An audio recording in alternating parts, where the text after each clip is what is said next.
For everyone young and old that is attending our session tonight and getting comfy with us, go ahead and introduce yourselves, young and old.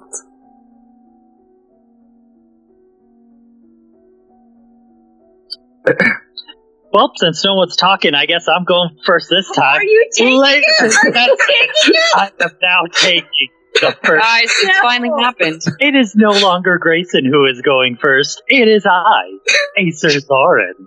And I would be happy, very happy to announce that from now on I will be taking the first spot. Whether he throws me out a window or not remains to be seen. But hello, everybody. I am first this time. So, here's the problem. Who goes next after that? Do we just go in our continued order? Our flow is so messed up, guys. I play Crestilla Sombra. I love chaos. This is great. Blue, your turn. Go. Hi. I play the Malkavian. My name is Blue. Hi. Cleaning up as usual. I am on these dark nights. I go by a different name other than Shin. You may know it. It's becoming a little bit more popular as I am Grayson Holland of Clan Tremere.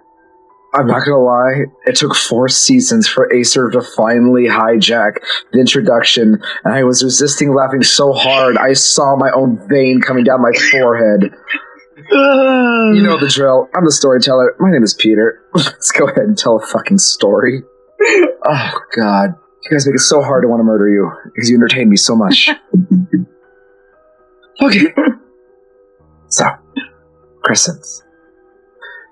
We zoom in now onto you, as you're still aware of your senses on the top of your high-rise building. Watch as Onyx and Mr. Holland begin to strut their way past the front entrance of the pit. Immediately, the gentleman sitting at the park bench table right above you, literally, quote-unquote, above you, as you look through your shadow perspective, begin to just like, hey, check out the bombshell over there with the one the red course said.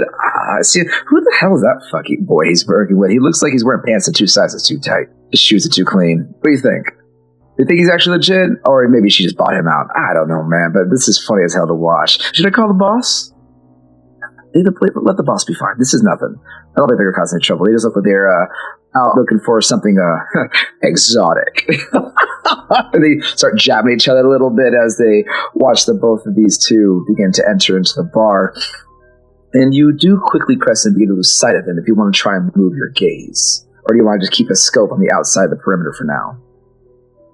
I'll try and move, because I'm trying to keep an eye on them. Okay. The perspective you see, luckily the double doors do swing open for a moment as Grayson and Onyx begin to push some ways inside. Give me a momentary glance at the inside. There is a shadow underneath the bar top, as well as a decent shadow not too far away in the corner on one side of the bar if you want to try and move to one of those positions. I feel like the corner of the bar would probably give me more advantage there, so I'll try and jump to that one. Alrighty, give me a rouse check. Oh, that's a fail. You fail. Like, this is my first rouse check in a while. Fail. So, using your oblivion, you move your vision as almost like you're dashing through the front end of these doors, zipping through both Grayson and Onyx as you almost latch yourself onto a corner up near the roof, not too far away on the inside. Let me go ahead and move the background banner. Well, not only hungry, but you know just as well as I do the unfortunate consequence when you fail an oblivion rouse check. For as that blossom begins to open up, that light illuminating, you see those pale hands holding that beautiful source of your power begin to illuminate. And as it does, you feel something go cold in you. Like it just pulls something out of you as you move through the darkness, your perspective changing. You do also take a stain. You hear her voice, and you bite your lip. Easy, my child. Not too fast. You'll exhaust yourself. You need to keep a little reserve just in case your friends screw something up. After all, they need you to swoop in. No one else is strong enough to do what you do. Careful. Careful. as you hear that voice echo in your mind, Crescent, what is your reaction on this cold and lonely building top, watching Mr. Hollins practically strut into this bar with Onyx, both of them smiling and laughing happily with each other as they make their way in? Just savoring it. Savoring that cold. Maybe you could push that cold further as you notice cold doesn't hurt so bad. Cold kind of feels good. And for now, you watch. As we push ourselves over to the bar scene, you now have a full view of the scene that I'll describe here as Onyx and Grayson. How do you all present yourself as you are making your way up to the bar? Onyx, with your passive heightened senses, you can hear the two men not too far away as they say some unsavory comments. Oh, so I heard the same thing that Crescent did? Mm-hmm. You have heightened senses. It's always on. Awesome. Yep, perfect. So, I'm going to do the blush thingy and... Blush of life? Yeah, why not? Okay. Grayson, do you also wish to look more human tonight? Yes, I probably should. All right. I need rouse checks from you both. Good job remembering that, both of you. I was wondering. I figured I'd need it. Nah, just go in as is. You look more metal that way. You catch more flies with honey. Catch more with shit. What's your point? God, Acer. Someone help me. Sometimes she's full of shit. Guys, this is a dark game and you're making me laugh. That's not okay. And I just make up shit. What is those rouse checks, please? I am okay. You got one pass. And Grayson, what was yours again? I am okay. All right. Onyx will laugh and then lean in like she is almost like an actress flipping the switch and is being very laughy and flirtatious, and she's going to lean in and like she's whispering something to Grayson and laughing about it, but really she is making sure that he has a description again of the tattoo we're looking for. And she's also telling him, look, we're looking for information. Who's supplying the drugs? Who's the highest contact? What kindred are involved? And who's bailing him out of jail? We're gonna go get us a drink. And find a place to post up. And then I will lean back in and kind of ruffle his hair, drag her fingers across the back of the jacket, and then she's going to go head towards the bar. Both of you guys immediately walking in. This place is the definition of an old-fashioned dive. There are many, many, many different articles, pictures, newspaper, old posters that line the back wall of this barkeep.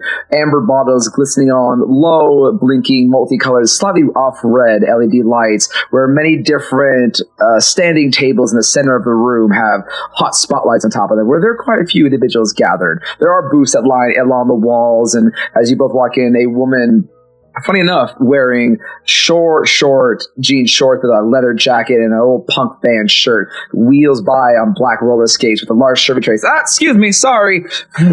One fell swoop as she kind of does a whole spin around, retaining her balance. As you can see, she's carrying about a dozen glasses on a tray, all spent in empty beer glasses. She moves in the back. You can hear the clanking of pans, the smell of grease. But one thing that catches you both a little off guard, it's never quite the same.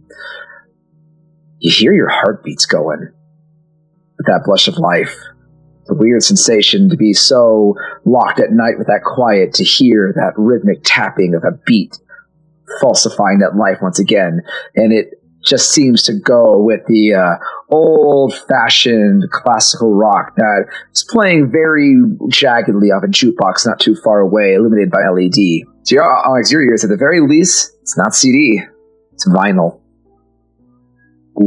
Bless. Mm-hmm. But all around you'd see various individuals, some bikers, some seem a bit more off the beaten path, maybe more gang-related. There's definitely a sea of different types of aesthetics here, but it all screams rough and many eyes. Look at you, Grayson, and do me a favor, and actually in this case it'll be more of Onyx, as she's the one that did your disguise. Go ahead and give me a intelligence plus subterfuge. Because remember, up until recently, the world thinks Grayson's dead. True, but I did a damn fine job. We'll find out how well of a job you did.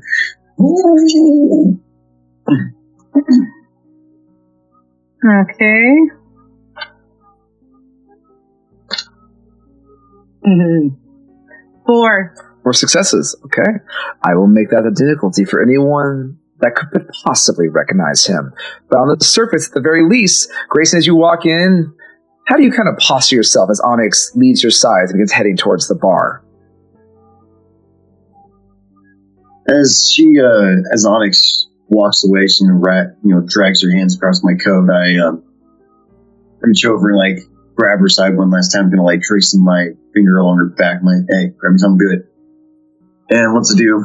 Flick out my jacket a little bit, throw my hands in my pocket, just punch my back just a little bit, just start going over the pool table, start seeing what the score is. Give me a charisma plus. Let's do a streetwise with this one. Let's go for the streetwise. Is either that or subterfuge? I'll let you pick either. Streetwise, please. Streetwise, it is. Nice. 4 successes. 4 successes. All right. You pop your collar, you flex your back a little bit, and as you walk in, you can't but notice like some of the more rougher individuals. There's a pair of you could definitely tell they're like maybe Hell's Angels individuals. I'm gonna like very slowly just make my way around the pool tables, kind of listening in, see if what they're chatting about, and if there's any. We'll start with that. I'll just kind of hover around and see what the kind of conversation's going on with them. Okay. So you're just trying to eavesdrop, see if you pick up anything interesting? Yeah. Fair enough. We'll go ahead and have you roll for that in just a moment as we go back over to you, Onyx. You begin sauntering your way up to the front of the bar.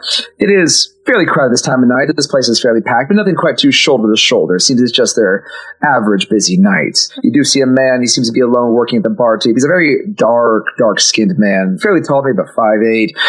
Very angular in the jaw face. Very lean. Looks like he definitely works out as he wears dark attire. Full black button-up shirt, dark leather slacks. But you could definitely lean over the bar and see he's wearing some very shiny, black, heavy boots that come over the front of his pants and a very striking red and black patterned blazer over the front, like a vest. He turns a little bit, you can see a big emblem of a red rose embroidered back on his vest as he models through the long black cornrows of dreads coming down his back as he's sliding beer down the table. That's yours. There you go. Thank you, sir. Gives a few moments. Do you wave him down or do you wait? I will at first lean over the bar and just watch for a little bit and just kind of look like I'm taking it in. I'm really going to be checking out everyone else that's at the bar as well. But just kind of waiting my turn and just slowly watching him with a smile. Are you just watching or are you trying to make a move towards him? I'm just leaning over the bar. Okay. I'm genuinely being a flirt. Okay. And I'm certainly trying not to... I'm not calling him over, but I'm making it obvious that I'm there. Okay. And I'm also just kind of watching everyone nearby. Just give me like a little bit of watching him, looking for tattoos. Let's see. Go ahead and give me a wits plus awareness, let's say, for this. All right.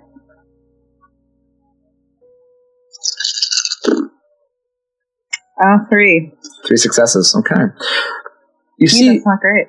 The barkeep is not necessarily packed, but you definitely do see maybe 4 or 5 individuals, waiting. 2 of them seem to be sitting. Mostly men. There's a handful of women here and there within the place itself. 2 specifically at the bar top with seems to be entourages, other men they may have come with. You don't quite see that harpoon tattoo you're looking for as this barkeep continues to sleeve beer. People rotate through for a few moments where he does turn an eye and goes, sorry. Comes over to you as he slides it over on his elbows. And how you doing there, miss? You look very nice today. What can I do for you? Well, thank you. Could be better with a couple of drinks, though. Well, pick your poison. What can I help you with? Bushmills and bourbon, old-fashioned. And 2 IPAs. Whatever's the best you got. Well, best we got, that's what we got. As he spins around and begins working on your drinks, he moves very quickly. Nothing too flashy, nothing crazy wasted movies. It is, I will say, I picked something that takes a little bit of time on purpose. Mm-hmm. So while he's making the drink, I will be turning around and leaning against the back of the bar, really kind of putting herself on display, and just kind of checking what else is in the area. I'm still like waiting for his drink and if he talks to me, but I'm also like kind of turned outward, looking around. Okay. Then I have to ask for you, Crescent, as you are watching this whole thing, from the corner that you see, you have a full display of the bar. From your instant perspective, you can see here Onyx as she's speaking. You also have heightened senses, so you can definitely focus on different aspects of this room very easily. You can hear Onyx, you can tell she's cranking a charm up almost instantaneously. You can see on Grayson that his eyes spanning as well. Are you trying to focus on things specific, or are you just going to keep a general glance? General glance, and then any attention to things that look more on the kindred side rather than human side. So you're trying to find anybody supernatural inclined. Yeah. Okay, for that, let's go ahead and make a rounds here. For Grayson, if you are eavesdropping, I'm going to need a wits plus awareness. Onyx, I'll give you another shot at this. You said you're still looking for those tattoos? Tattoos and anyone that might be more kindred inclined, yeah. Okay. Go ahead and give me a wits and awareness, and you can add your heightened senses to this, to both the ladies in the party here. Sweet. So your aspects rated added to that. Awesome. I got 2 successes. 2 successes, okay. 6 this time. Okay, 6. Only 2. 2, all right. So, starting with you, Grayson, since you were the first on the list, you were just eavesdropping, am I correct? Yeah, just eavesdropping. So, with 2 successes, you said 4. No, I said 2. Okay, to make sure. I'm not that good, unfortunately. I'm doing math. Listening through, the music from the jukebox does drown out a lot of conversations. It's not blaringly loud, but it definitely muffles quiet voices. With 2 successes, as you kind of hit one corner of the pool table, you pass by what appears to be a pair of men. They're very burly, thick men. One seems a bit older, one seems a bit younger. One has a sick, hard fade and lightly greased skin. Probably not affiliated with anybody. You catch a slick word for a minute as another man seems to join them, moving stock. You catch that word, just that little small phrase, just kind of passing your ears for a moment. You said, was that from a table or from somebody near the pool tables? It's near the pool table. It's one of the standing tables that outline around the pool table area itself. As you know, some bars, they don't have sitting places. They have a place where you can just stand and drink and just chill. Okay. I will keep around that area. I would say I'll still keep like good 5-10 feet away from them, though. Just more focusing on the pool table, make it look I'm watching the game. Okay. You're kind of leaning back, trying to focus on this conversation, looking conspicuous. Go ahead and give me this is going to be, I'll say, composure plus subterfuge. Oh, boy. Composure's good, just not my... Remember, you've got blood dice, you can rouse. This is where we start playing some social games. Okay, so if I rouse, can I get an extra 2 die? You get extra 2 dice towards your composure, yes. You know what? Yeah, I'll do that. I'll at least give me at least 5 dice on the field, so I'll take that. I'll do a rouse. Go ahead, give me a rouse. Okay, I'm gonna get a little hungry. You hear that dictator peek up in your mind, Grayson. What are you fucking wearing? I swear to God, you sit down and split your pants, I'm gonna reach straight through you and yank your own heart out. Well, you're going to have some trouble because these pants are moving my heart around in different locations. You look absolutely ridiculous. It's embarrassing. This is necessary, and you know that as well as I do. It's true. It's not forever. It's temporary. Right. Good night, even. And how long before the pretty face gets you distracted again, huh? Pretty face is keeping the attention off of us while we look around. Right. You keep telling yourself that.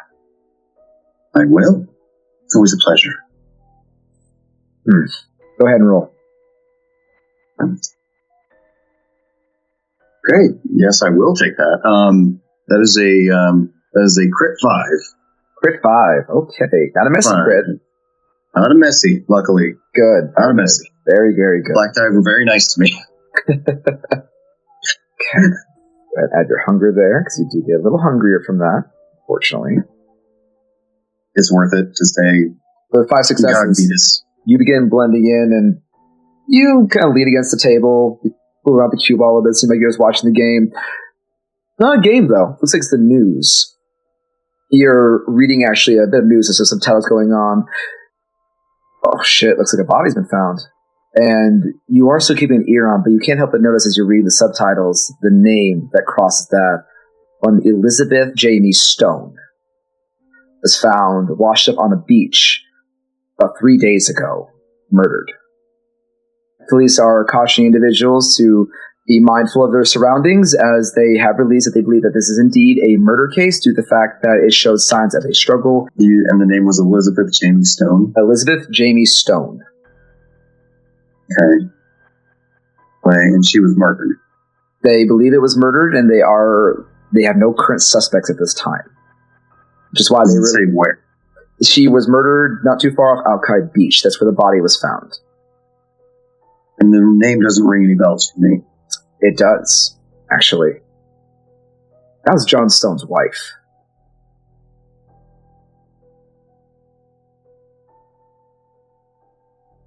You're not able to catch too much more details about whatever they were releasing as you're watching the tail end of whatever this segment is before it moves on to the weather.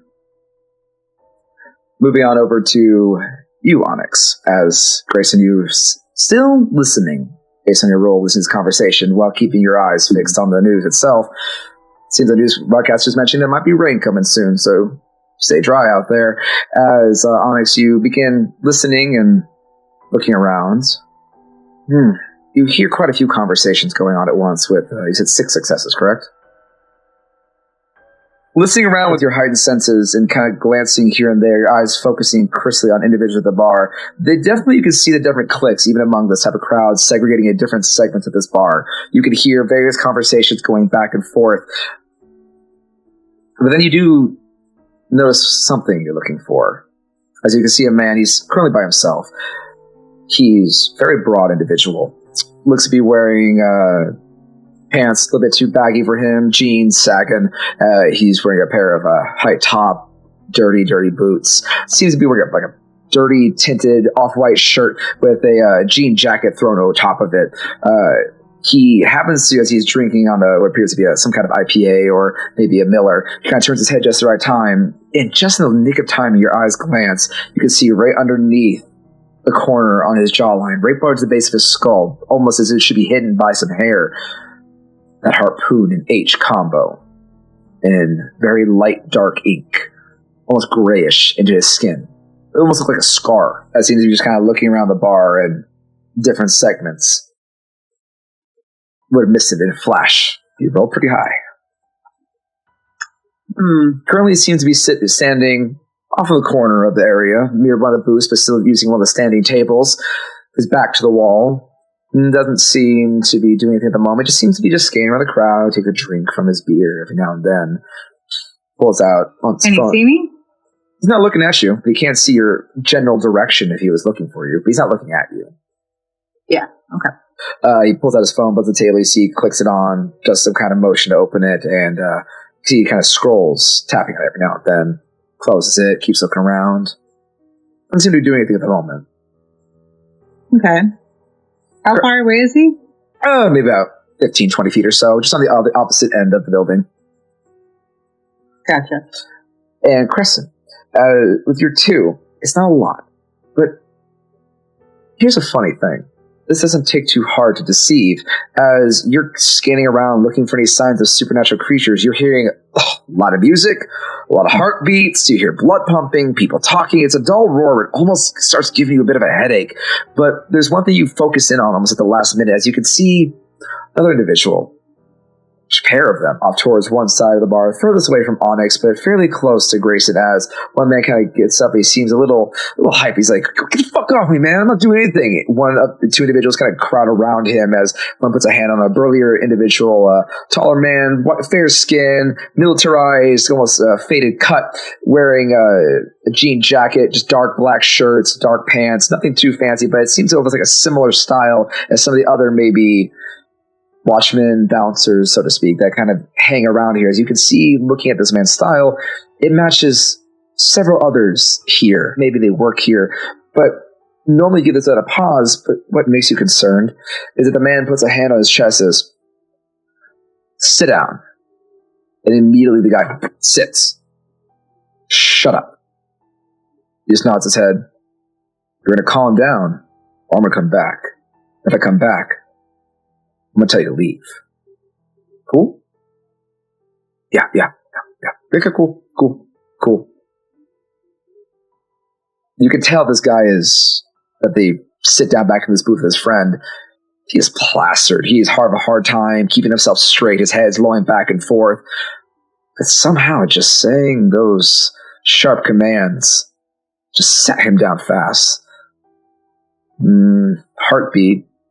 Not dead. Maybe a ghoul? They do seem to start to disperse, but one kind of just hangs around the corner, and just as an overall, because your wits is fairly high, Crescent, from your perspective as well. You have a very interesting angle, like a security camera or a fly on the wall. You notice the layout is one large open concept biker's bar, so to speak, but there is a hallway not too far away by an L section that does disappear beyond your vision, but you do notice there are two of those guys dressed very similar at that entrance, and there is at least one individual on every single corner of this room, one not too far away from Onyx either. And we remember there was two outside. Your brain starts spinning a little bit. This place is being watched hard. So how many am I taking note of? So far, you said there was two outside. There's two outside, and there's four in here. There's a total of 6 so far that you've seen. And they all have heartbeats? Based on your passive wits here, I'll say, yeah. Every single one that you've spoken, that you heard speak, or move, or you catch an eye on, just not hard to listen with your heightened senses. Heartbeat. They're all alive. None of them are kindred, but they're alive. I'm going to stay put, but I'm going to keep an eye on the ones that are in my vision. Okay, so you should keep an eye on all the four muscles that you see here? Yeah, I'm going to keep an eye on the one near Onyx, too, just to make sure. He's not too far away, maybe about 10 feet away from her. He's leaning against the corner. It's more of a darkened side of the bar, but mainly he doesn't seem to be looking at her. Beyond the occasional glance, you can see a bit of a smile kind of come across his face every now and then as he just seems to be looking at her. He looks away at the front of the entryway, just seeing people come in. He's definitely... Is that someone I can see at all? I'll say at this moment, no. You're more not really looking at him as you're paying attention to more of the thorough crowd in the room, so you don't notice this individual. Okay. But after this goes on maybe about 10 minutes or so, maybe a little bit less, the barkeep does. You hear the clinking of glass starts sliding behind you as he slides over your drinks. He's like, there you are. Hey, buddy, eyes forward. Stop that. We're not creeps here. Come on, show some fucking respect. Oh my fucking God. Sorry. Here's your drinks. Are we open a tab or are we charging him? I'll open a tab. Can I get a name? Violet. Can I get some ID, Violet? Just so I have something to hold on to. And I will pull out one of the cards that does in fact say Violet Kennedy. You pop open your small bag, slide over the smile, and he takes it, prints out a little bit of receipt paper, writes on it, looks over on his bar tab where you can see there's a line of tabs he's got open. Anything else I can do for you, sweetheart? I don't know. I've never been here before. We're just having fun. Having fun? Not sure why you decided to come here. It's not really a club scene, though. I guess if you're looking for something different. I'm not from here, in the area. No, really? Where are you from? ID, by the way, is not a Washington State one. It will say Portland, Oregon. Get the sense that maybe he didn't care too much. Yeah, but I am a note taker. That's fair. I appreciate it. Thank you for the clarification. Just visiting some friends, hanging out. She invited a friend. We're just talking, Seems like a fun place from the outside. I mean, I like to try and keep things as calm as possible. We do get occasionally some smart ass that gets a little bit too drunk and tries to take a pop at someone else. This place is less for pleasure, more for people just to chat. Sounds like a good time. Just for people to chat, though, huh? Nothing that exciting? I mean, sometimes it looks pretty good from the outside. Sometimes we get live performances. Every washed up band every now and then likes to make their way through. Sometimes we get some up and coming metalheads that, they can make a good, easy start. We like to give open mics to people. And plus, the clientele we have here aren't necessarily picky. They like the classics. So we got the box, we got the vinyl. But some people here are pretty good sports when someone tries hard enough. I'm all about the classics, so. You and me both. To me. If you between me, I prefer to keep it in the jukebox. At least that has taste. Very true. So, Violet, is it? Sugar. He kind of leans past and looks over at Grayson, who, if you peek back, his face is kind of narrowed in. He seems intent, a little concerned. The barkeep kind of raised an eyebrow. Guy seems kind of dull. You the one brought you? Like I said, friend introduced us. Friend? First time hanging out. Oh, is it one of those blind date things? A little bit, yeah. Oh no. I don't know how it's going so far. He kind of leans a little bit more, very casually, as he seems to, just like he's leaning over to reach for a dirty glass, but you do see kisses aside off Grayson. I don't think he's that bad. Seems nervous though. Seems troubled. Ask him a lot of questions, butter him up just fine. Oh, thanks. I didn't say it was bad. I just, I don't know. We'll see if that's the person I'm leaving with. Gives you a raised eyebrow. Are you trying to flirt with him a little? A little bit, yeah. Go ahead and give me a minute. And I'm also saying that loud enough so that any gentlemen who are paying attention in the area can also hear that. Okay, go ahead and give me a manipulation plus subterfuge. You may add your looks to this. Thank you. You're hot. Add that in. Yeah, basically, that was the rocker way of saying it. Sure. 6 successes. Crescent, how do you react to this out of curiosity as you blatantly hear this as you're trying to keep watch? Do your eyes hurt from the severe rolling, or do you just grit through it and a smile on your face? Definitely gritting through something. I'm just seeing if anybody's heard what she said, because I think I can pick up what she's trying to do. So yeah, you're no innocent wallflower. You definitely look around. Picking up what I'm laying down. Thanks, yeah. You can confirm what she's trailing behind her, because at the moment she says that, just a little bit loud enough for the groupie here, you see the bouncer by the door, 2 or 3 men along the booth, and about another handful of men from across the way just casually look over, and about more than half of them just stare maybe a little bit longer than what's comfortable, but you could definitely see some grins starting to display the face, to the point where Grayson, you hear that too. I heard that? Yeah. Oh,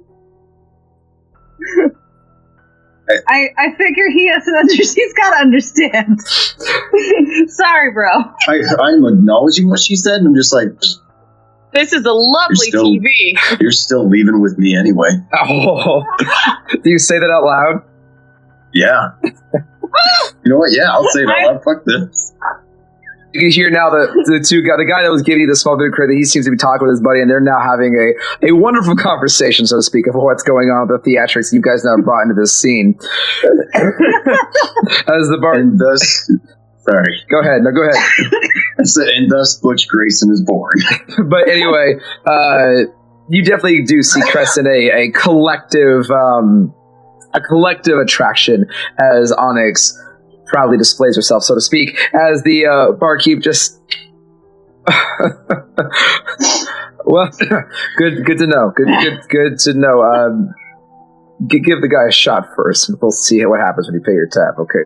I will just hold up the drink. Did the gentleman who with the tattoo that's sitting by himself hear that? He seems to have glanced at your way. It seems he's not focused on you. He's focused on other things. In fact, at this moment, as you glance back with your now myriad of drinks, you can see another man has joined him. much skinnier, slightly taller individual. He seems he's got a bit of a slicing scar that went down the side of his face and a bit of a black eye. Same general style of clothing, but he seems to have joined in. They seem to do a slight greeting to each other. You have a pretty high wits. You notice as a bit of a hand sign where they make almost a straight line and an H using the other hand to each other very quickly, and they seem to be talking very quietly.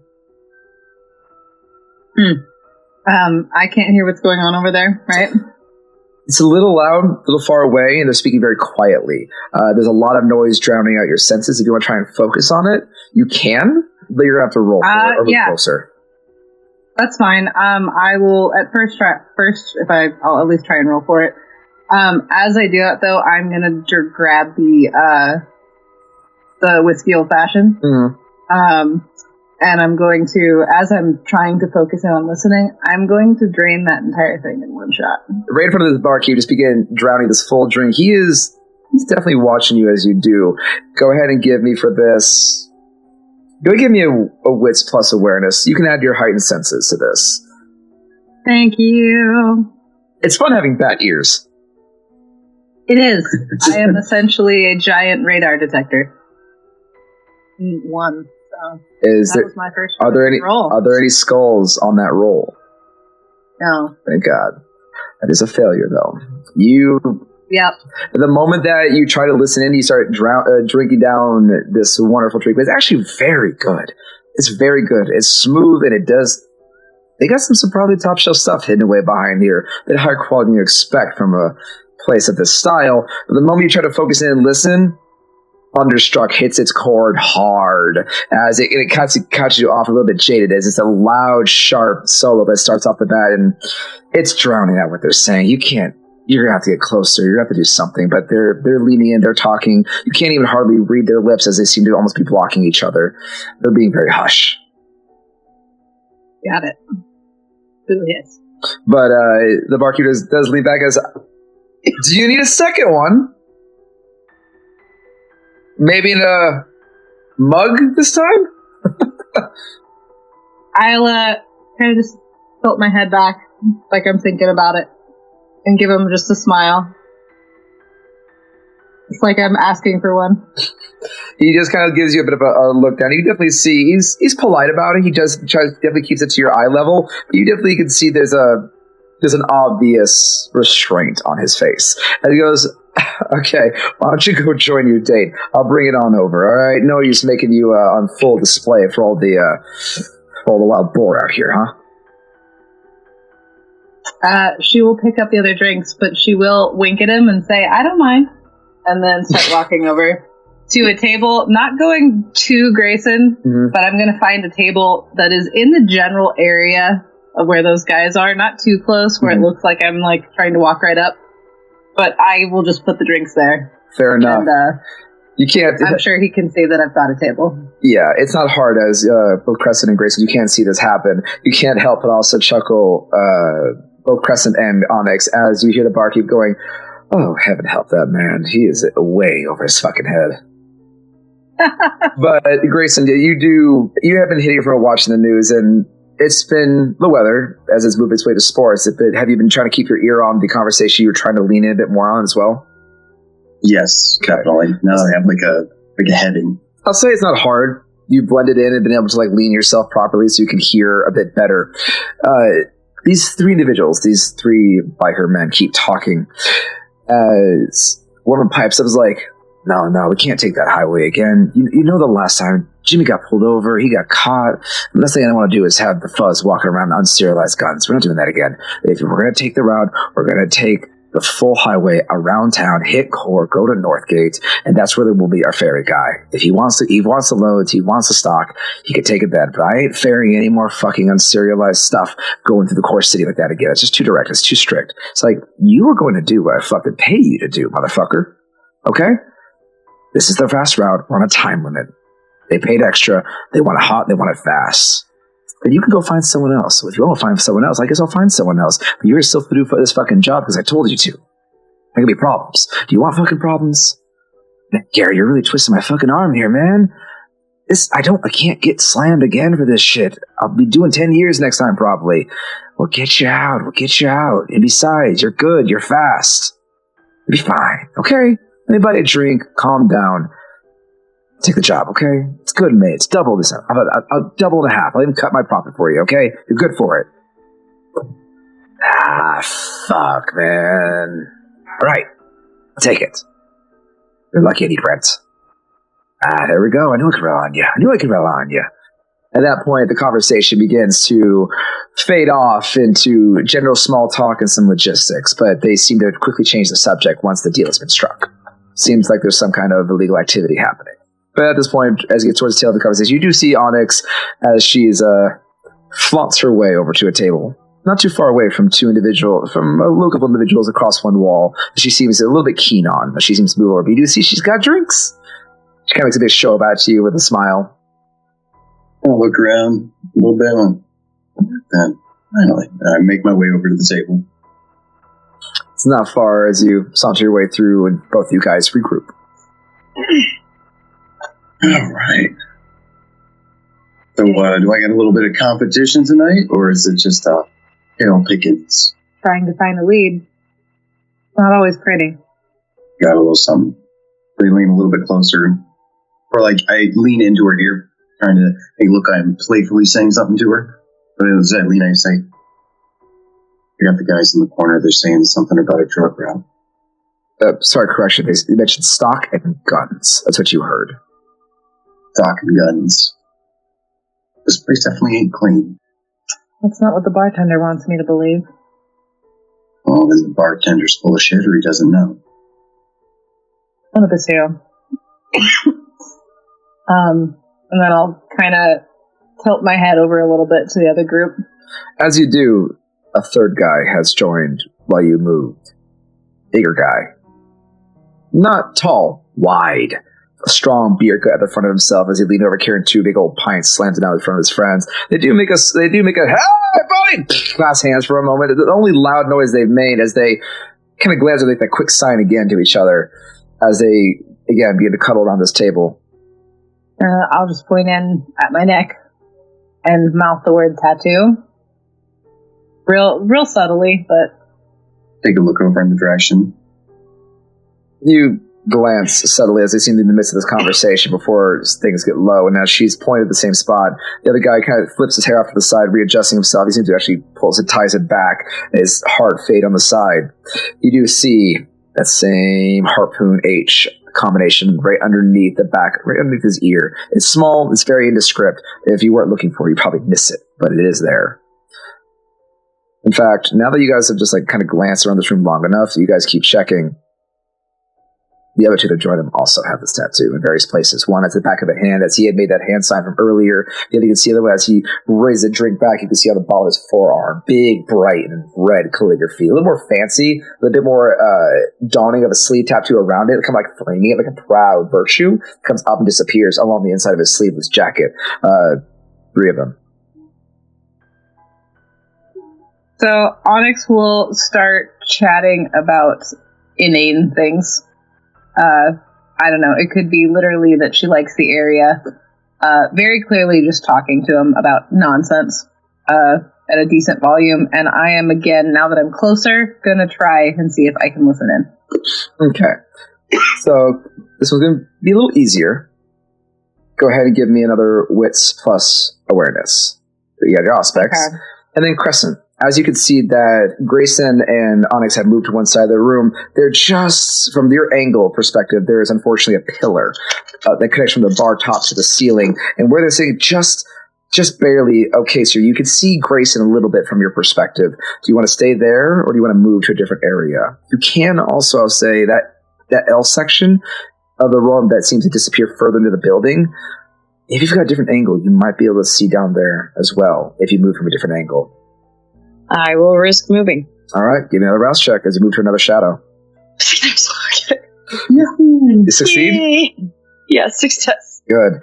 Let's try this again, and you feel yourself swim through the thick, syrupy ocean that is the void, through the oblivion itself. From your perspective, now you can clearly see both Onyx and Grayson as, at this point, Onyx has started to divulge into a very random conversation. You're not very interested in it as he starts prattling off different details. She starts it's not quite blonde girl word vomit, but she definitely starts prattling on the first nerd's date charm of like, let me tell you about this, let me tell you about that, and oh my god, this is so interesting, oh, you look great, here's a question about you. It starts rapid firing very quickly. I'm wanting to gouge my eyes out. It is a little... it's very fluffy for you, and definitely, if you were for me, a lot of talking. It's very rapid fire, but at least you can see them clearly now. But you can also see down this L section of the building. It leads down what appears to be a slight downward slope, and then it curves off to the left. It's also very dark down this hallway. Only singular spotlights every now and then. You can hear from your heightened senses.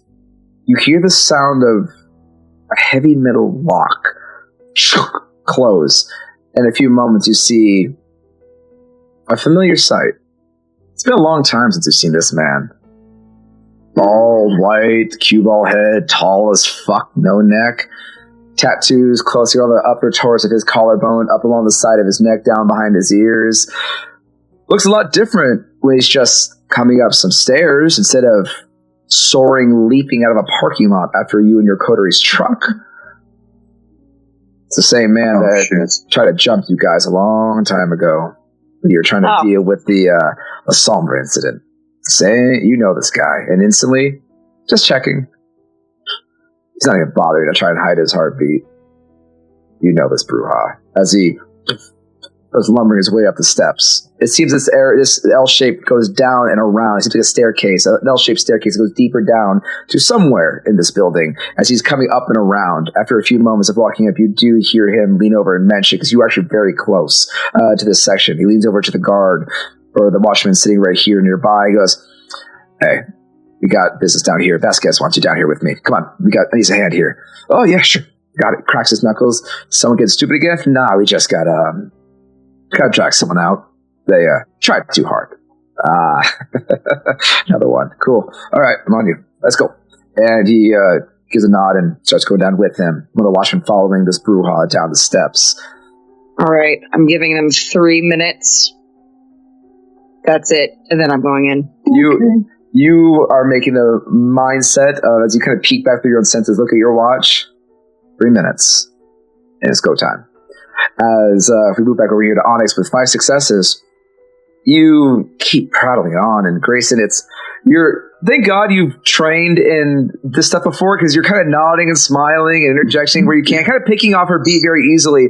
Oh, she is good. She is bombarded with a lot of information. This is way too much for you. This is a lot. She is going off on you very quickly. You're having just to kind of keep up with the conversation.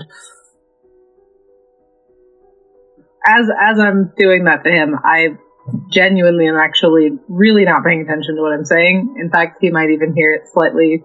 Some of the sentences don't make exact sense. That's exactly what's going on. That's why you see everybody, he's giving you kind of a weird face every now and then, as you kind of helps keep your rhythm of trying to keep things relatively concise, like it makes sense without sounding like an imbecile. But you are not focused on what you're saying. As you're leaning over there, the 5 successes, you can hear them whispering, "Man, how long is it going to fucking take? It's taking forever. Be patient. He'll show up. Once all get all together first and deal with it." Bring on fucking time. As "Hey, Francis, over here. Yeah, over here, buddy." As you just kind of glance to see a man walk in, matches that little bit of detective work that Acer pulled up for you. Mr. Attempted Murder, out on bail. Got out a week ago. As he struts in, he has a thick leather jacket on him.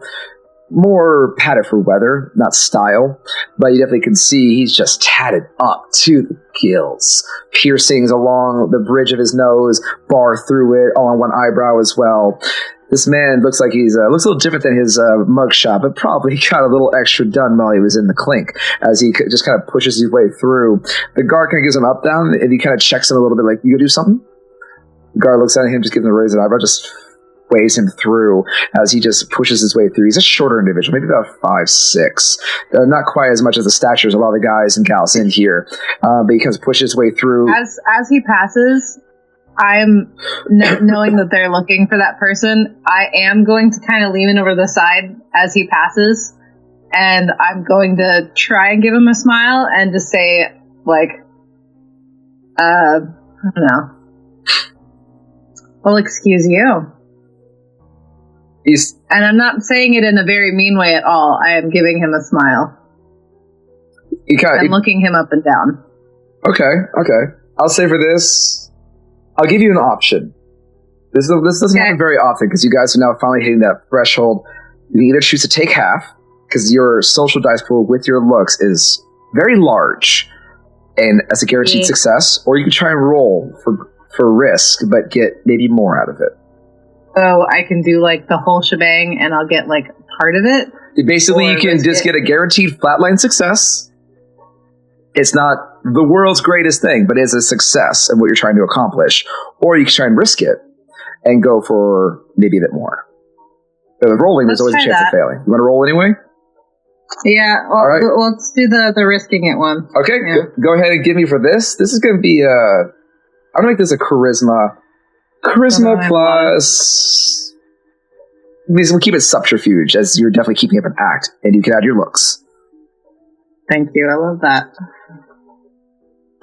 Okay, that's still a decent. Cool. 6 again. 6 successes. Got the doubles. Yeah. Grayson, how do you react, by the way, as he shoves you? It's not even an accidental thing. You can tell the moment that his elbow hits you with the spine of your back, it is aggravating as he meant to push you out of his space.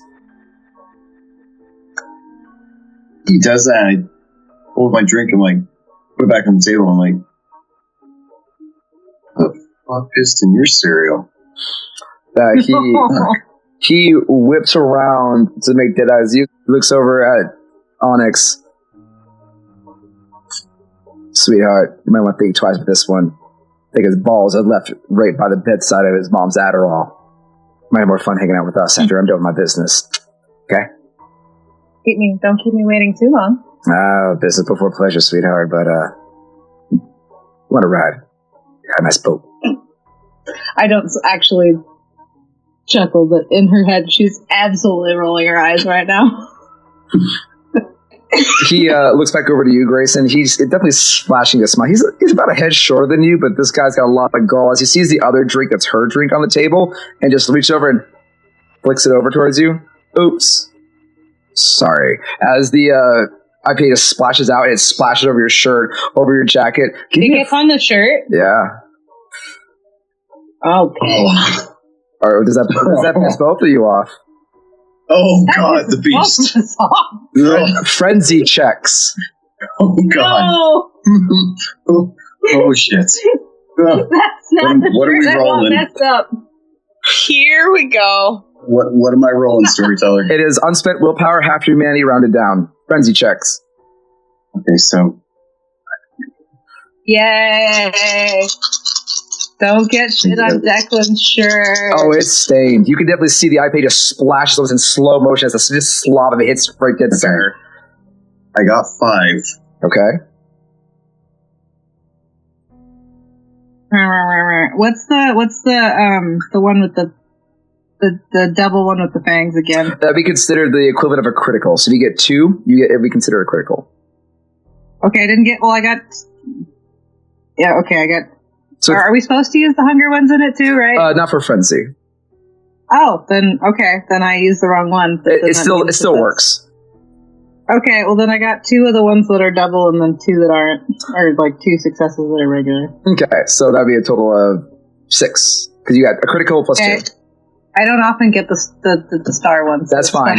So 6 and 5, you're good. Both of you instinctually feels your own beast in their own way just flare up, ready just to rip this guy's head off for different reasons. But it's like you both collectively just have this like unifying breath as this man just makes a constant eye contact with you, Grayson. He just sneers at you, looking back at her.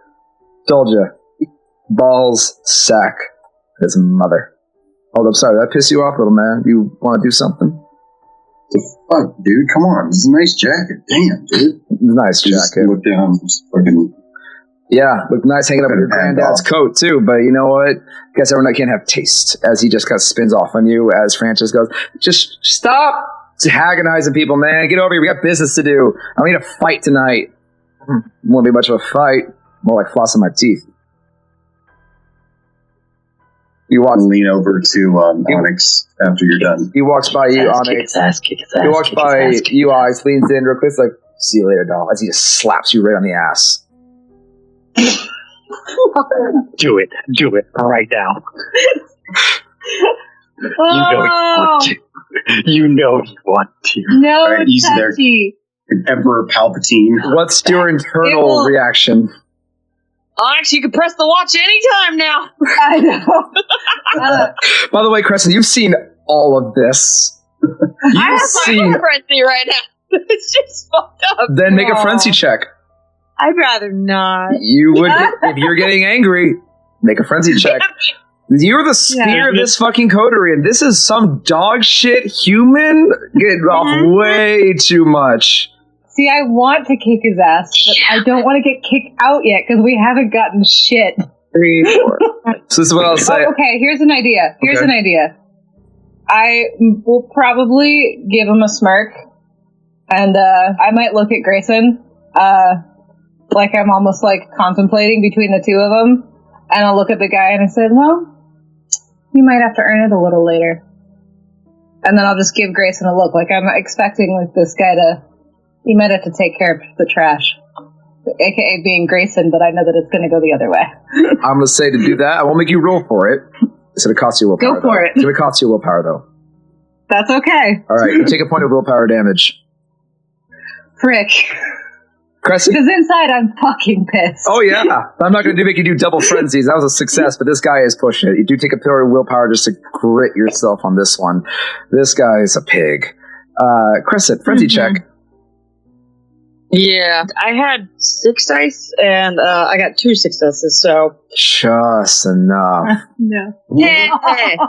Crescent, you can't help but notice that as you're watching this, you, on your outward senses, hear a sickening crack, and you can blink back for just a moment to see you have cracked the concrete barrier on the roof of this lip, and now you are just holding 2 pieces of concrete in your hands. You're pissed, but you're okay. Temptation to throw some concrete. I am dreaming of crushed skulls later. You don't, I will. I'm already formulating. Don't worry. This individual, this man apparently named Francis, it seems like about to say more before, well, slightly taller, there's like the one with a much more round-toned body. He goes, shut the fuck up and get over here. He just grabs him by his collar and yanks him around. He spins backwards. He goes, fuck, shut up. Just kind of pushes his head down towards the table and pulls him out of there. His friends have been watching this entire thing. I was going to start, by the way, grabbing his collar, almost like I'm annoyed with Grayson, and I'm going to like pull him towards the bar like I'm going to get him cleaned up. There is a force as Onyx starts moving you. I will move with her, as trying to do a little bit of damage control as I can with the jacket. He's rapidly blotting. Like the hard rocker tough guy facade has kind of melted a little bit as he's like hunched over with a wad of napkins, like the crappy, thin, brown, papery napkins, as he's blah, blah, blah, blah, blah, blah, blah, blah, blah, blah, just following behind you as you just grab his collar. That's fine. I'm taking him towards the entrance, so I'm hoping that I can get a little bit near where Crescent would be. Fair enough, but you begin moving. I'm also good. I'm also putting on like this date is going sour kind of look. Okay, I'm not gonna make you reroll for that, but I'm aware. I'm just trying to let everyone, all of the gentlemen that are observing, I'll kind of feed off that, make it seem like I'm not really like paying attention to her as much, even though she's pulling me. I'm like, oh fuck my jacket, fuck. I'll say between the two of you, putting on the charade, those that are not ingrained heavily in conversation, you can definitely tell the conversations overall in this room has died down. That was a scene. Many people are starting to lean in like a fight was about to break out. Some seem visibly disappointed that no one got thrown over a table. But there definitely is quite a few side eyes now, like watching the both of you, especially a few of the individual men that were, lack of a better word, interested at your display, Onyx, as they're kind of watching this whole thing going out. But Crescent, do you want to start making your way down? Yeah, I'm going to. It's not hard. Hop, skip, and jump. You hit the blocks and begin making your way through the shadows. We'll get to you in a moment as you arrive. But as Onyx, you bring him to the corner of the bar near the entrance. You can hear the guy that was checking you out earlier just snickering. So I'm gonna grab some sort of like bar towel from the countertop. You don't have to grab anything. As you're kind of looking out, the barkeeper comes by, he whips off his name, just hands it over, just looking at you, just like, I am sorry. He has that face of just poor you. Mm-hmm. I'll just give him like a pout, like, poor me. Yeah, I'm gonna lean into that a little bit, and then I will grab I'll grab the towel from him. He looks up to you, Grayson. You want some soda water, friend? Yeah, would you mind? It'll help this. Fuck, man. Fuck. Would you like that? Like, what the fuck? He kind of gives you a bit of a side eye. You don't look that bad wet, by the way. As he walks over to and begins filling a pitcher of soda water. One doth swing the other way. Maybe he does both. It's Seattle, you never know. Respect. As you do look down, the shirt is like plastered to you, and you're not a bad-looking individual, so it's like, oh, you kind of see what he means. The male equivalent of a wet t-shirt. Oh god, that just means that my fantastic pecs are now seeping through. Yeah. This is awkward. Look, I just took shit. I'm going to get I want Grayson to grab the soda water and just... This is turning into an Old Spice commercial. Old Spice. There's not long before a pitcher of soda water is brought over to you, Onyx, as you may both continue. I will try and get away, like find a corner, and I'm going to talk quietly to him real quick as I'm trying to help mop up.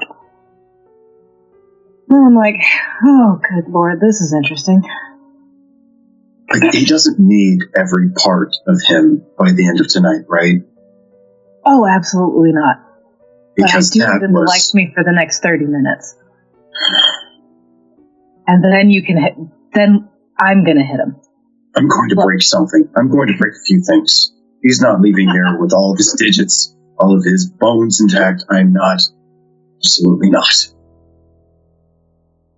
Well, take that anger and channel it somewhere. Look, anything else? I mean, obviously listening is not doing us any good, and we've garnered a bit too much attention in there. There's something going on. We know that much.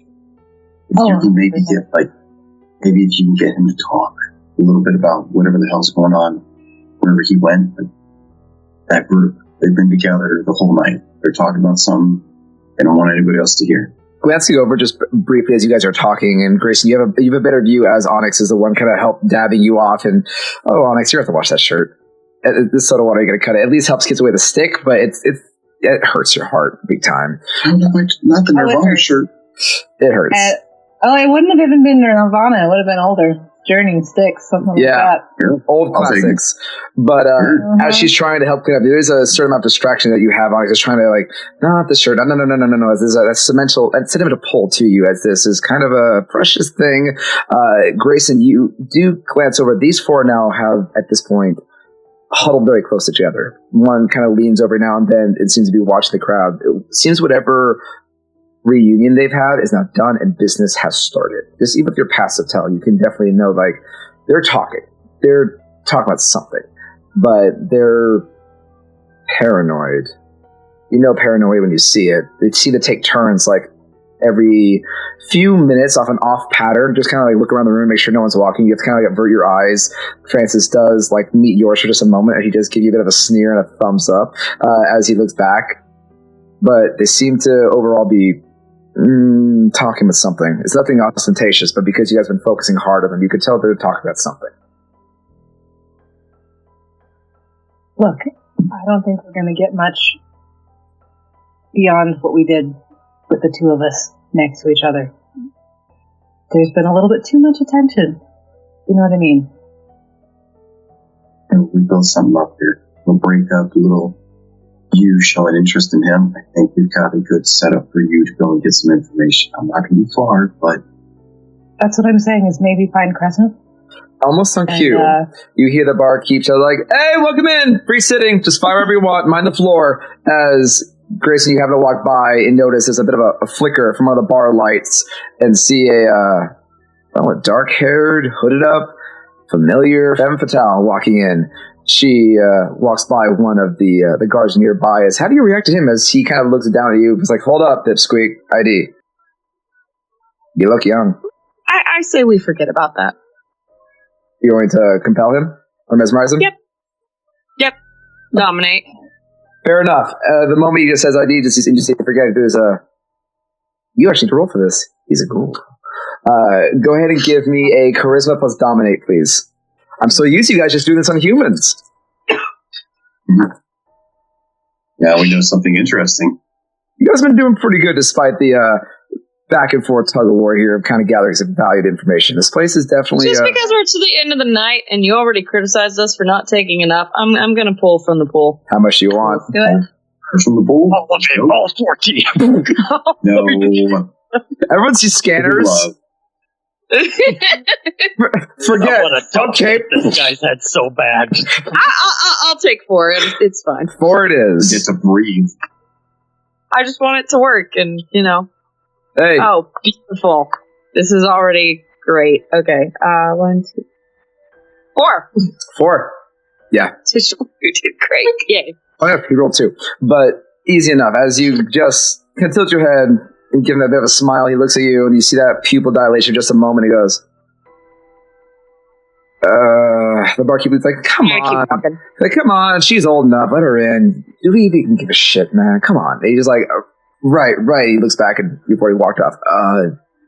So we do see her walking in. Yeah, it's obvious. Then because I don't want all 3 of us to be seen together, I will at that point. I'm making eye contact, but I'm gonna just do really quick, just so that we acknowledge that we both see each other, and then I'm gonna diverge to a hopefully empty table. I'm going to grab the shirt just a little bit and pulling it in, and I'm going to say, "Get her and get out of here and find another way in. We still need to see what that fight ring is. I'll try and get the guy to get me alone, and I'll give you the watch." Comes in. You giving me the watch, or you said you're going to give me the signal? I'm gonna give you the signal. Sorry. Okay. Sorry, I just want to clarify. Say this, I'm like, make a scene? I can help. Maybe. Alright. You ready? Sounds good. And as soon as she says that, I kind of push her away, you know what? Fuck this night. Really? No fucking backup there. You know what? Hey, I'm done. Whatever. You do whatever you want to do. I don't care. I'm leaving. I'll find my own way. And I storm off. Perfect. How do you react, Onyx? Onyx is just kind of just smile and just like a smirk. I taken aback and just kind of look at him like, "You ain't shit," and she's just gonna turn and walk away straight to the bar. Gracie, go ahead and give me a manipulation plus subterfuge, and you can add 1 as Onyx is helping you here. You guys are making a scene together. Okay, good.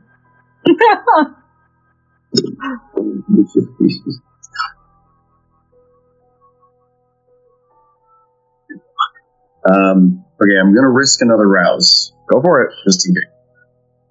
Yes. Not hungry. Stays quiet. That's plus 2. Fudge me, I needed it so bad. This has been a great tug of war socially, guys. This is great. All right. 4 successes. Where do you storm off towards? Kristen, you came in, right? She's currently mulled her way over to keeping a side eye, trying to blend in to the overall crowd as she has found a nearby last standing table, not too far away from the L shape that leads deeper into the building. Yeah, I'm definitely closer to that hallway thing. Stairway, hallway. A payphone over there? Stairway, hallway, whatever. I'm going near there. You know what? This is a multi place. Yep. Right by that hallway, where you can actually see down that hallway, there is actually a very old-fashioned payphone hanging up on the wall. The receiver just kind of dangling haphazardly. It looks like it's been like scratched into over the years. That is still perfect. I'm going to make my way over to the phone, we'll start wrestling in my pockets for change, As you walk away, you hear the guy goes, "Boo! Come on, man! Try again!" You walk your way up to that payphone at this point. Yeah. We're going to go ahead and go ahead. Yeah. No, I was just going to say, as I go to the phone, I kind of look around towards Crescent's direction. I tilt my head down, just to kind of give her just like a meetup thing. Like a meetup. Hey, come over here, face. Exactly. She's looking down the hallway, so it's going to take a few minutes, but then look over and then be like, oh, right, cool. And I'll get up and make my way toward him. It's not long. Is it further away or closer? It's like maybe about 3 or 4 steps away from you. You both are pretty much smack dab by this hallway section. Right? What's going on? She's found a way, but we need to find another way in. Did you see the thing yet? Did you guys notice? Which thing? Tilt my head towards the hallway. And it's a perfect moment as she kind of tilts over Grayson. Do you peek? Yeah, I do take a peek. You take a peek. I have the receiver up to my ear. As you take a look around, 2 things happen at once that will have a great time to leave off of. As you look over, Crescent, you hear it first, but it's much fainter to you, Grayson, as you hear the sound of a heavy metal door closing. And that same Brewhouse I described before, coming back up alone, begins to turn around the corner and make his way up the steps. His eyes do glance up. And, Crescent, are you trying to not be noticed? That was the intention with the hair and the hood, yes. I'll say this is less of a disguise because of Onyx. It's only hair dye. But this is going to be for you. This is going to be a composure, a stealth. Or subterfuge, whichever you wish. I would prefer stealth, because then I would get to use my specialty. Go for it. But I do need to make a check to see if this individual recognizes Grace. My hair dyeing skills are great. I have faith. God, Onyx, no one's questioning your hair dyeing skills. The difficulty will be 4. That's specialty. Yeah. Sweet. Mabajala. Wow, I keep rolling 2s. 2 success. 2 successes. Oh. Okay. You're keeping your roll, or are you going to try and get a little more out of it? Can always rouse. Yes. Well, I have willpower also. You also have willpower, yes. Yeah, and I haven't used any of it. And smoke like you got him. Hey. let me mark that I'm using willpower. Okay. 1 additional success, so 3. 3 successes. Okay, this is what happens. As those footsteps come up on Onyx, you're kind of just standing there looking, I think, positively frustrated at the whole night. This did not go the way you planned. You throw your hair back a little bit as you kind of just right yourself, and Edgar there to checking you out at the front entrance. And he wasted no time.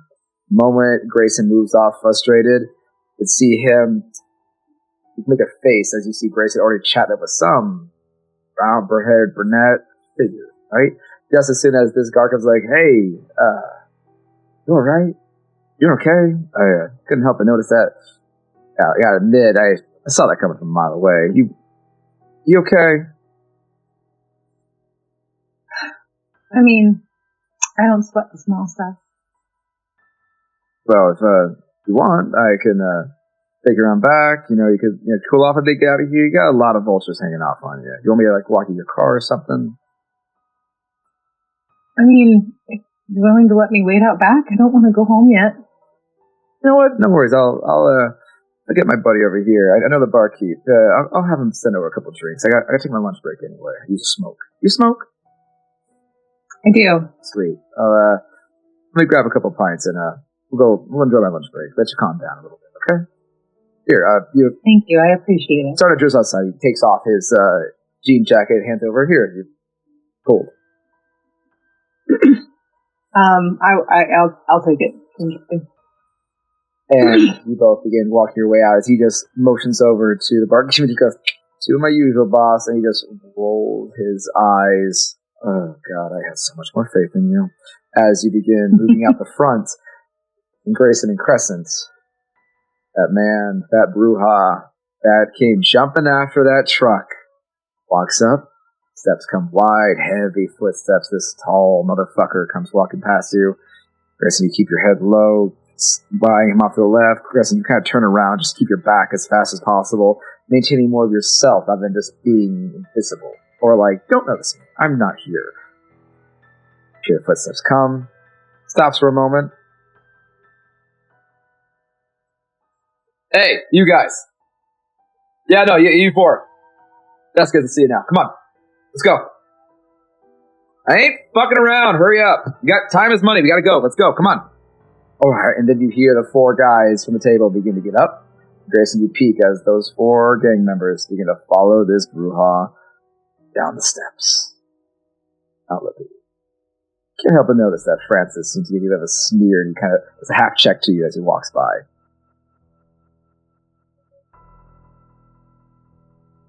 They're going down that hallway? They're going down the hall. Going down the steps together. I'm just gonna lean into Grayson. I didn't know Genjis could reproduce. That's scary. Kindred Portal's better without more of whatever he is running around, so don't entertain the idea. Ugh. And on that note, we'll go ahead and put a pause in for tonight. As Onyx, posing as Violet, has been led out the front by a security guard, leaving Grayson and Crescent alone in the bar to plan their next steps. On the other hand, though, the thing about success and failure is that it comes in waves. And as always, our resident Thin Blood is a champion at pushing his weight in just the right way. As Acer, you find yourself in your van. What do we do next? The night is still young. There's many more things to possibly do. I'm gonna go ahead and Acer's just gonna turn on the car, check the time, and I am going to drive over to Hurricane's place and see exactly what he wishes to chat about. Fantastic. So, in this lovely city of Seattle, as the rain begins to drizzle down, looks like that weather forecast wasn't too far off. Kind of think in the back of your mind, you hope Crescent's probably okay. They did mention that she was going to be in some kind of disguise and they were going to mess with her hair. Huh. It's up to her to figure out. But you drive your way through the highway. Traffic's not too bad. It's about 10:30 at night. Most people are home by now, and only individuals that are out looking for trouble or a night on the town would hit the streets at this hour, leaving traffic relatively light. The city is still a city. As you make your way towards the area of Northgate, the higher end side of the city, where you know Hurricane resides, what goes through your mind? What are you thinking about? Everything is going through his mind, kind of, pun intended, like a hurricane. He's thinking about his family, what he's going to say, what's going to be asked of him, how is he going to protect everyone that he cares about, both human and, surprisingly, Kindred, thinking about his Kindred family at this point, and just being like, I need to protect them, need to make sure nothing comes to harm, and absent-mindedly isn't really focusing on the road too much until he snaps out of it. It's like, okay, focus. But yeah, he's very scatterbrained right now. The chaotic mind does indeed affect your temperament, but at least it causes a long half-hour drive, so to speak, to get from one end of town to the other, go by fairly quickly. Before long, you pull into the familiar high-end neighborhood of manicured lawns, twisted iron street lamps. You can see even in this late season, there are winter-blazed foliage that decorates the neighborhood. You make your way to Hurricane's place. Pull in front of the driveway. Lights are on. Alrighty then. Just gonna pull up, roll down the window, because if I remember correctly, there's a gate with a security guard there, right? Not for Hurricane, no. Not for Hurricane. That was must have been thinking of something else. Myers, thank you. Never mind. I'll just pull in. Technically, Genjis, you did snoop on his house via Google Maps. Thank you. Get out the car, and if I remember correctly, I didn't bring like my phone or anything on me, so it's just. Oh no, I brought the switchblade. So yeah, I'm gonna just have a switchblade back pocket, and he's going to go up to the door and just give it a knock. Okay. You make your way to the pathway, you hit the door. You wait for a minute. Right when you start to get to that anxious feeling of they're at home, you can hear the sound of fine shoes on tile. You hear the sound of 4 distinct deadbolts open. It's different than last time. As the door opens and Hurricane stands there with a wide smile, a manicured beard, and slicked hair. He's wearing a fine, dark evening attire, cut shirt, buttoned up, almost looks like pajamas, but they seem a bit more formal, but they definitely show an air of wealth and comfort. A little bit of silver embroidery on the collar. He's still wearing some very nice dark leather shoes and slacks, and he holds a crystal glass in one hand. You can see him swirling it, a red liqueur of some kind, but a slight whiff. The smell of the sanguineness of it is blue. If he takes a small sip, just raise an eyebrow. Bad time? Never. Come in. He waves his hand, stepping aside, letting you in. And I will walk in. He closes the door. You hear him latch the bolts behind you. Before you stand in his foyer, one leads off to his living room as before. One leads off to different sections. You can see from where you're standing, maybe it looks to be like some kind of library or study. Off to the right, faintly in the distance, looks like there's an overhanging patio. You can maybe see some of the Seattle cityscape that's illuminated. He walks by this glass.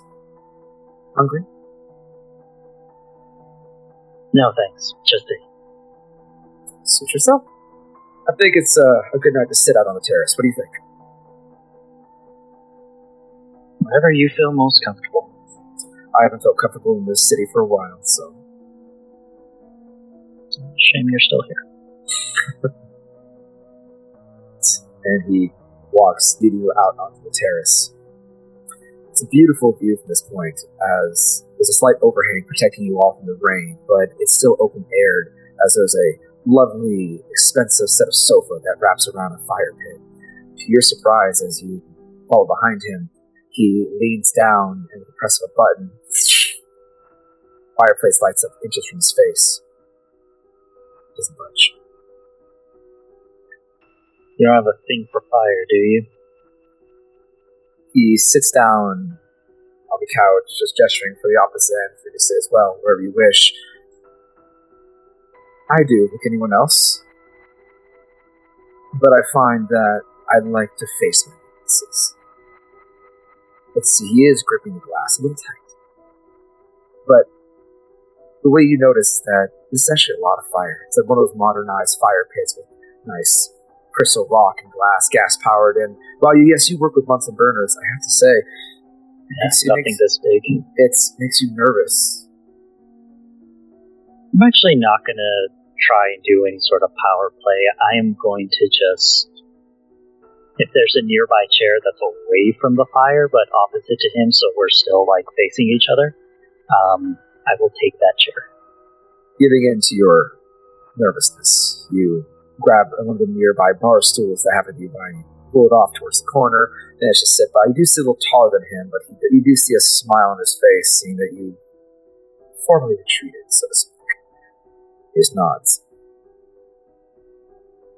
So, how has your weeks been going? Horrible. I have some sort of weird bug in my system that keeps popping up some of my family members.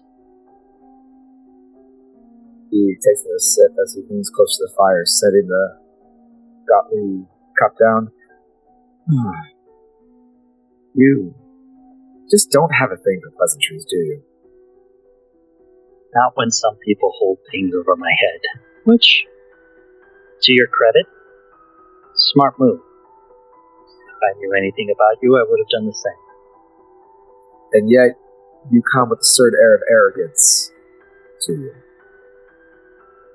Which, by the way, I really don't appreciate you trying to weasel past our agreement. I don't have the slightest idea what you're talking about. Acer. Oh, no, wait. Yes, I do. I was supposed to help you become Primogen, right?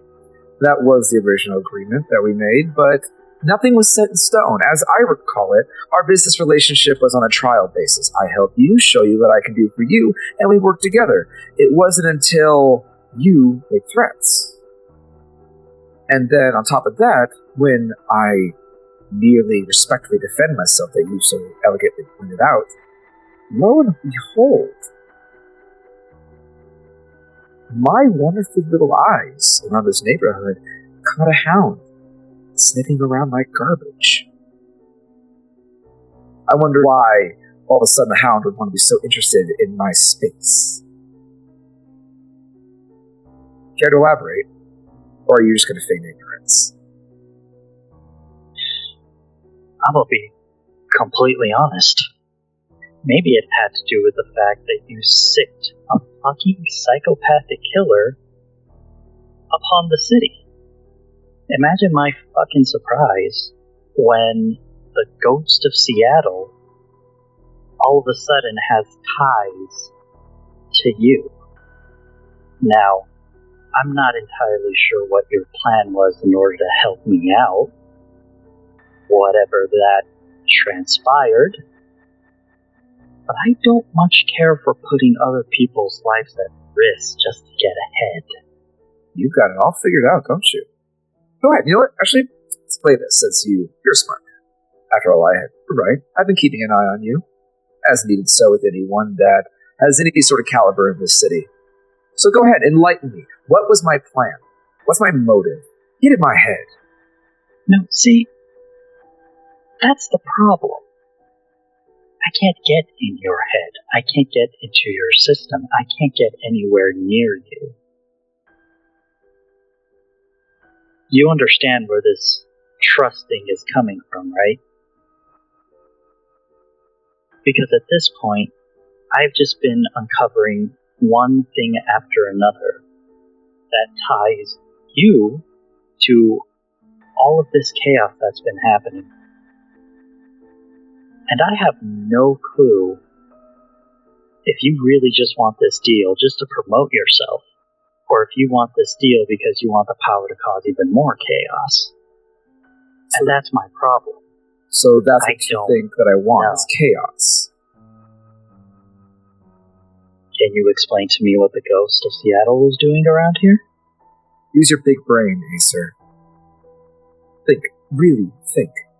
You saw the way Mr. McTavish operated.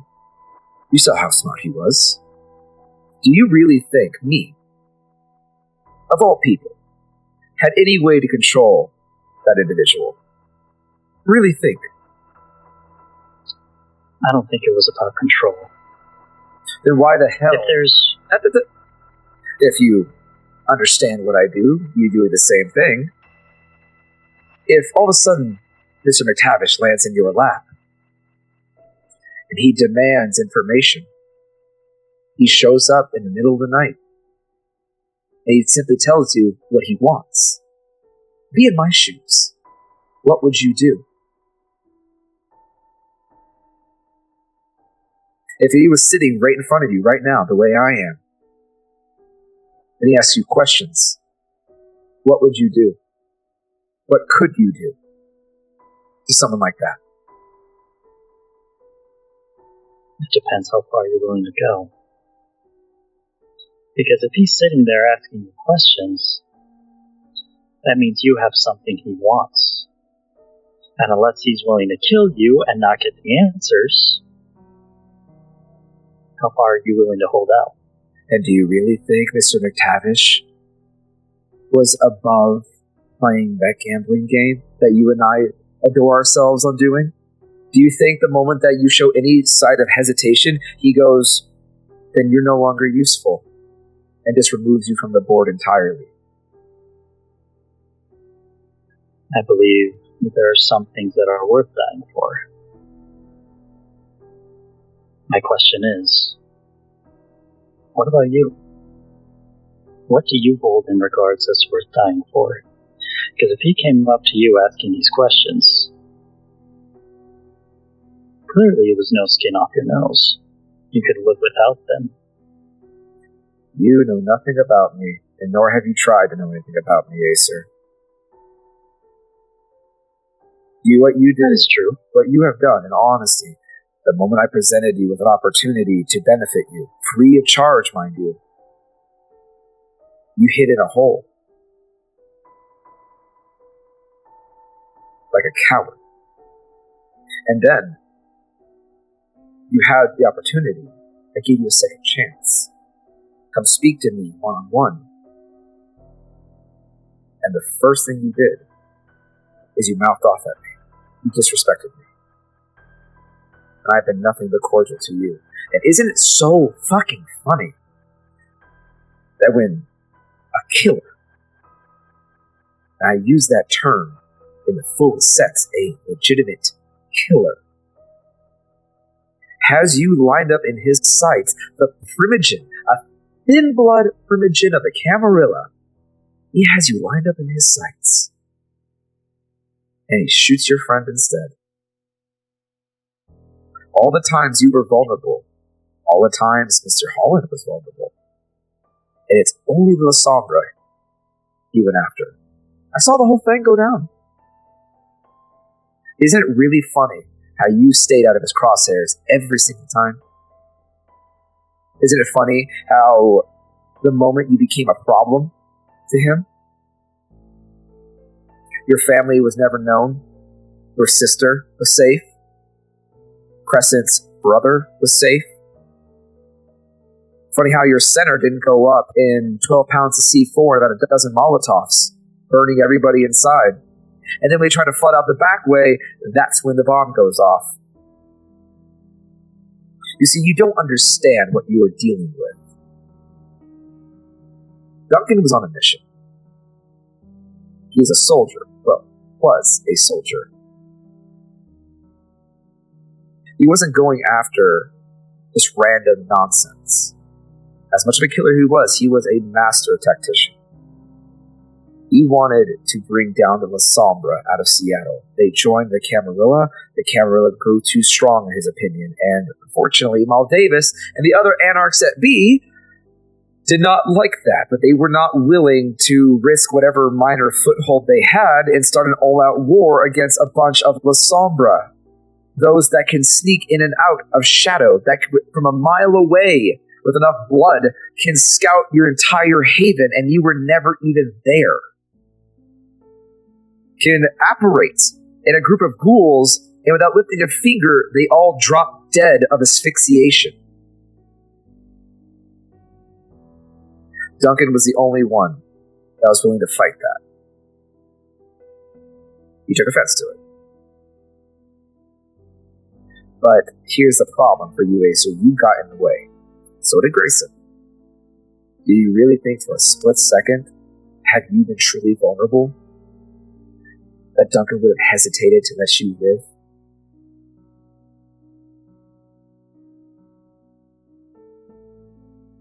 You know, you're right. I truly have no idea what's going on here. I was just some scared little kindred in a hole, happy to be there till the end of the days. However, that didn't exactly work out. Never usually does. Not in this world. Yeah. The funny part is, I started falling upwards, which was the real crazy thing. Because I find it ironic that I never wanted this power, yet it's fucking here now. But there's a few things that I do know. I do know that his target was a mistake. Because he targeted the people that I cared about. And I don't say that lightly, knowing what we are. He targeted the people close to me, and yes, he never targeted me. However much of a thorn I was in his side, I'll never know. But like you said, he's a soldier. Soldiers don't take their own missions. They're given orders. They follow it. And I am now wondering exactly how much was a self-proclaimed mission and how much was an order. And Acer's gonna get up and try his very best to be a little bit overbearing, and he's gonna walk closer to the flame and continue with, I will always hide from my fears. That's just who I am. That's what I do. I can't help that. At least not until the right moment comes. When I forget my fears. When I make sure that that little voice screaming in my head to hide is silenced by the bigger voice telling me to protect. And he's walking closer and closer until he's like right up towards the flame. I need you to go ahead and give me a frenzy check here. You got it.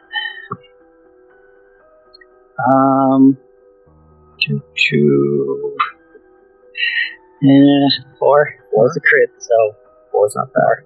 4 will do. Okay. Okay, that works. As you step on your knees, touching the granite base of this fireplace, and the flames rising a little bit as it illuminates you from beneath, you don't even flinch. The hurricane smiles. So forgive me if all my knowledge isn't efficient to what we're talking about. I'm just trying to protect what's important to me.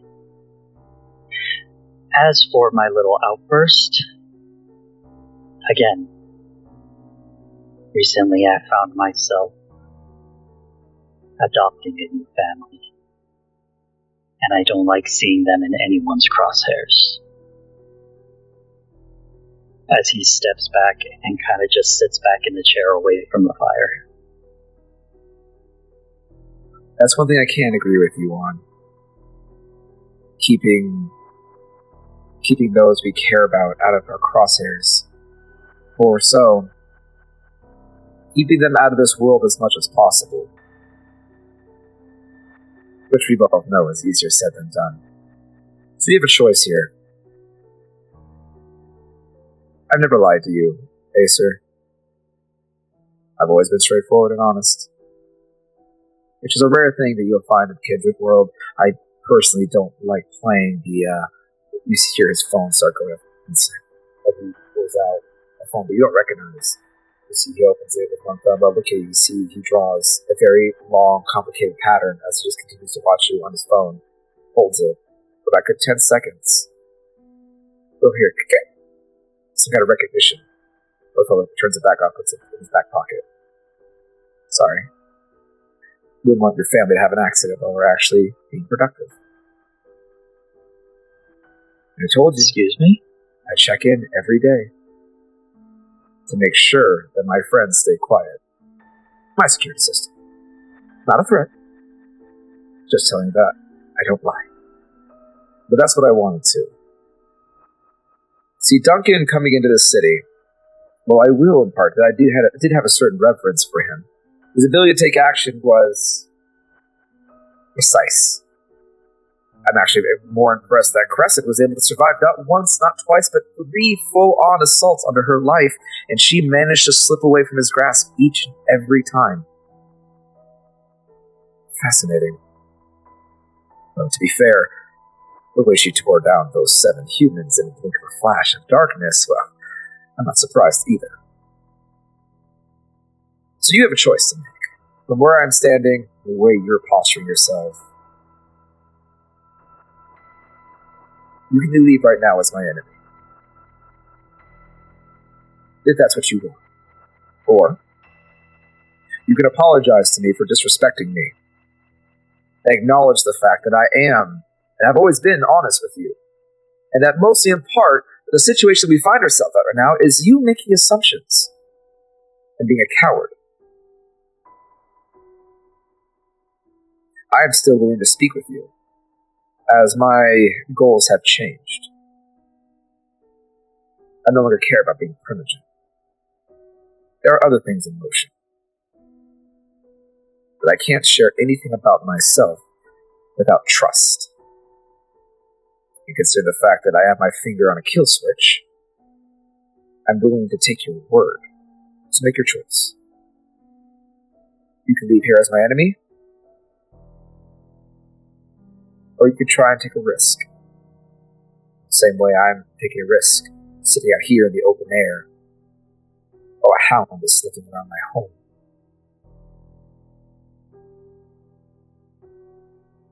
You're right. I am a coward. I very much fear for my family's life.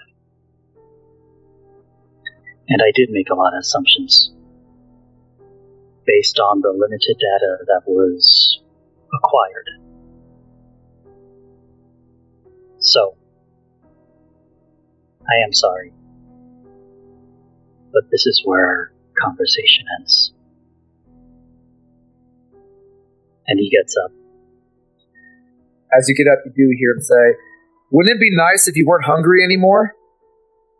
Wouldn't it be nice not to have to kill your family by accident? Wouldn't it be nice if you could face your little brother again and apologize and fully tell him that what happened to him would never happen again? Wouldn't you like that? Yeah, I would, but it means nothing if I'm not the one that solves the issue. What if our goals aligned? You said you want to protect your family. I've been watching you for a long time, sir. I appreciate your apology. I have been watching you for a long time. Your fall upward to power was no accident. Landing in the position you have been would not have been the slightest possibility had any of your fuck-ups made it into the mainstream. Yeah, you've had Mr. Myers out for you. His men are good. Keeps good type on the media. But I run the digital highway of this city. You think some jackass with a smartphone didn't record you peeling away from a ruined building, pulling a literal corpse into the back of a car? Wonder how that never saw the light of day. Or how a partial plate was the only thing that managed to show up in the late Mr. Stone's evidence locker? Or how your face was always so conveniently blurred in a traffic cam?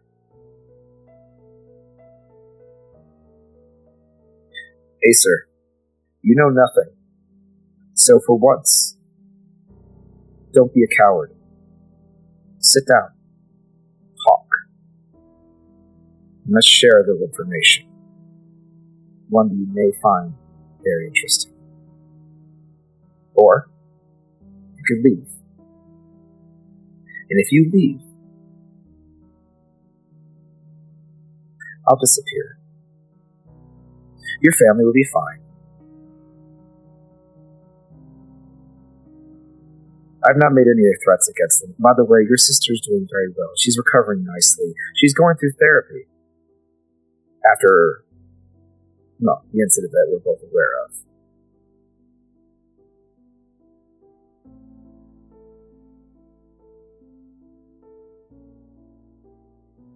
There are bigger enemies to make in this city than I, Acer. There are much bigger enemies, and you have made quite a few. You and your coterie. Not only from the Anarchs, but from the Camarilla as well. Wouldn't it be nice if you had a friend that could work both sides? That maybe, if you actually paid attention, maybe our interests could align.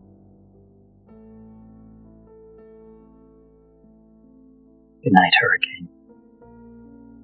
He gets up. It was a lovely talk. He gets up. He walks over to you. Pulls the phone out of his pocket.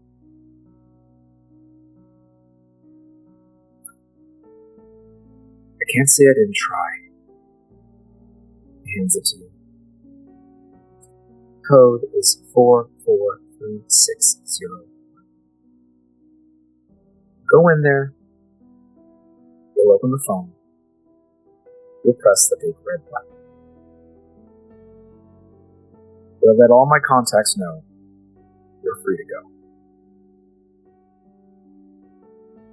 Good luck trying to figure out how to turn yourself human. And good luck trying to figure out what the hell Wakanda means. We really could have been friends, Acer. We'll just turn, sit down on his couch, use his glass again, sit on.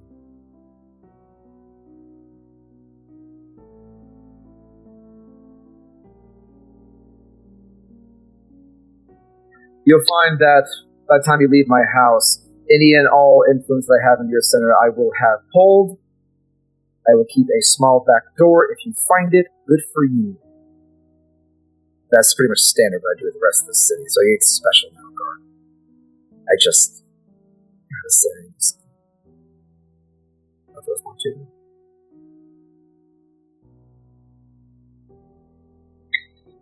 Without really saying a word, he'll just walk out, sit in his car.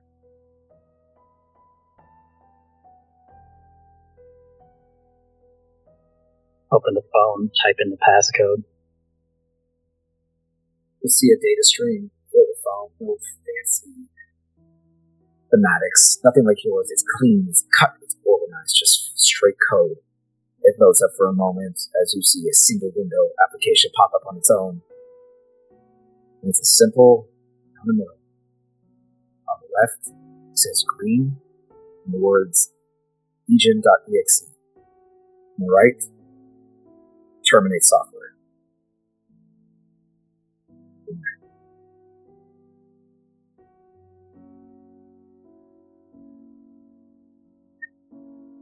He'll click the red button. A string of code flies to the application. You feel the phone get very, very hot. Before it finishes loading, the phone shuts off with the smoke that comes off the device.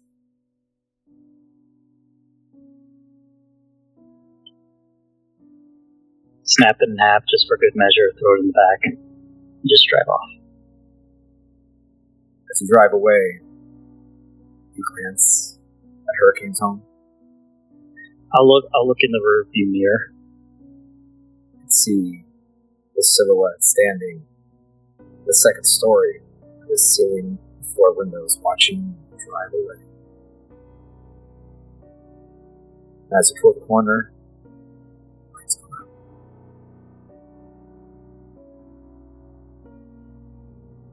I'm gonna look at the time. How much time do I have left? It's barely close to 11.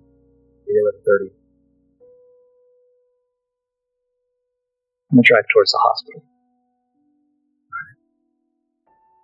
That will fade away. Over to our other 3 wonderful members. For some other one's night is still fraught with whatever else could happen potentially. The night is still young, and the pit is still alive. For now, we go back to you, Onyx.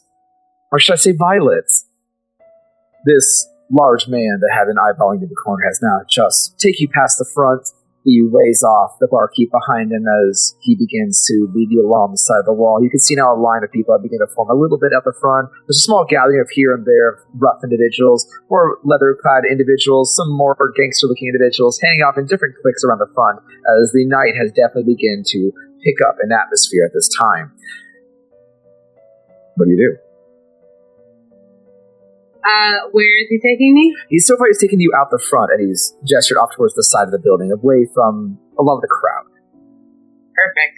Okay. I'm just gonna follow his lead. I'm not saying anything just yet. He takes around the corner a little bit, and he does look back. He adjusts his jacket. He's trying to straighten up and prompt to as he looks back at you, and he smiles. Yeah, I gotta say, real sorry that that guy didn't stand up for you. It seemed a bit like a pussy. Oh, well, some people can't hack it. Yeah, well,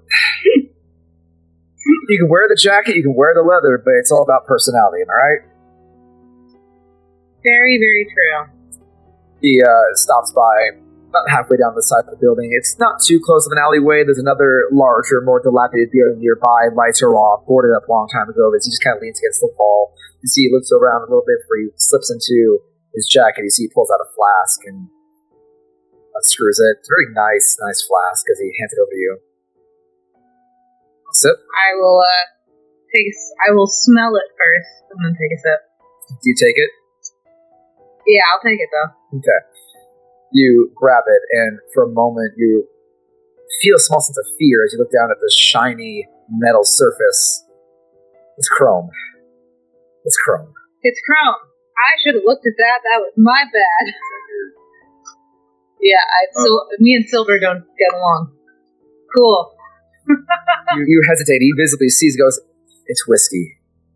Not the fanciest stuff, but it keeps me level when shit gets weird here. And I can't complain. I'll take 3 anytime. You do get a whiff, and it's not top shelf whiskey in the slightest. Maybe it's Jack. But it's clean. It's clean. Mostly. You don't smell anything. Okay.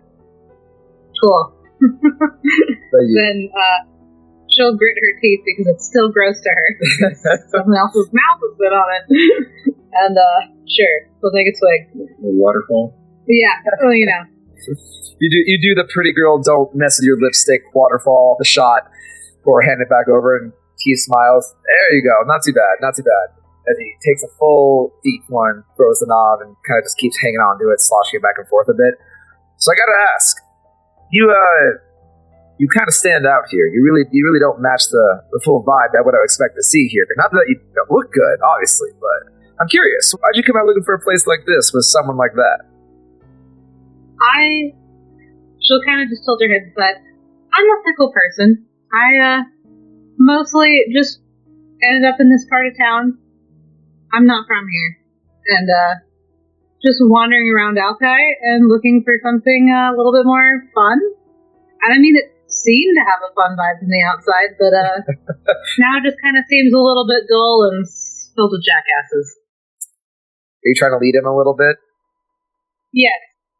Go ahead and give me a manipulation plus subterfuge. Okay. While this is going on, you two that are still in the bar, what are you guys doing? I'm going to lean down to Crescent, which I assume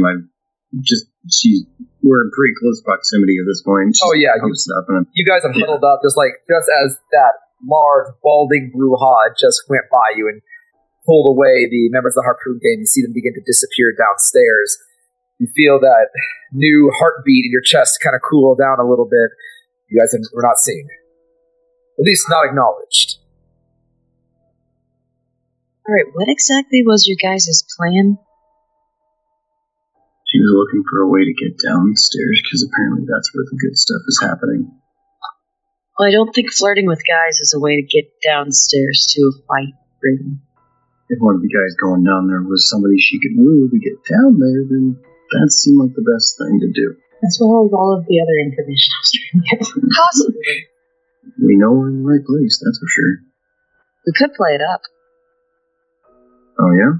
You have something in mind? Possibly. Do you smirk when you say that? Oh yeah.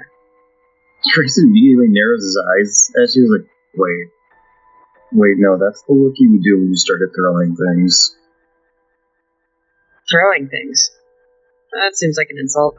Throwing, shooting, there's a general... Yeah, it's gonna be fine. I'm gonna tap him on the shoulder and push him towards the bar. Oh no. Ashby is pushing towards the bar. I'll let it be. Did you ever happen to get the bartender's name? I did. I know you did, but did Grayson? I don't believe Grayson.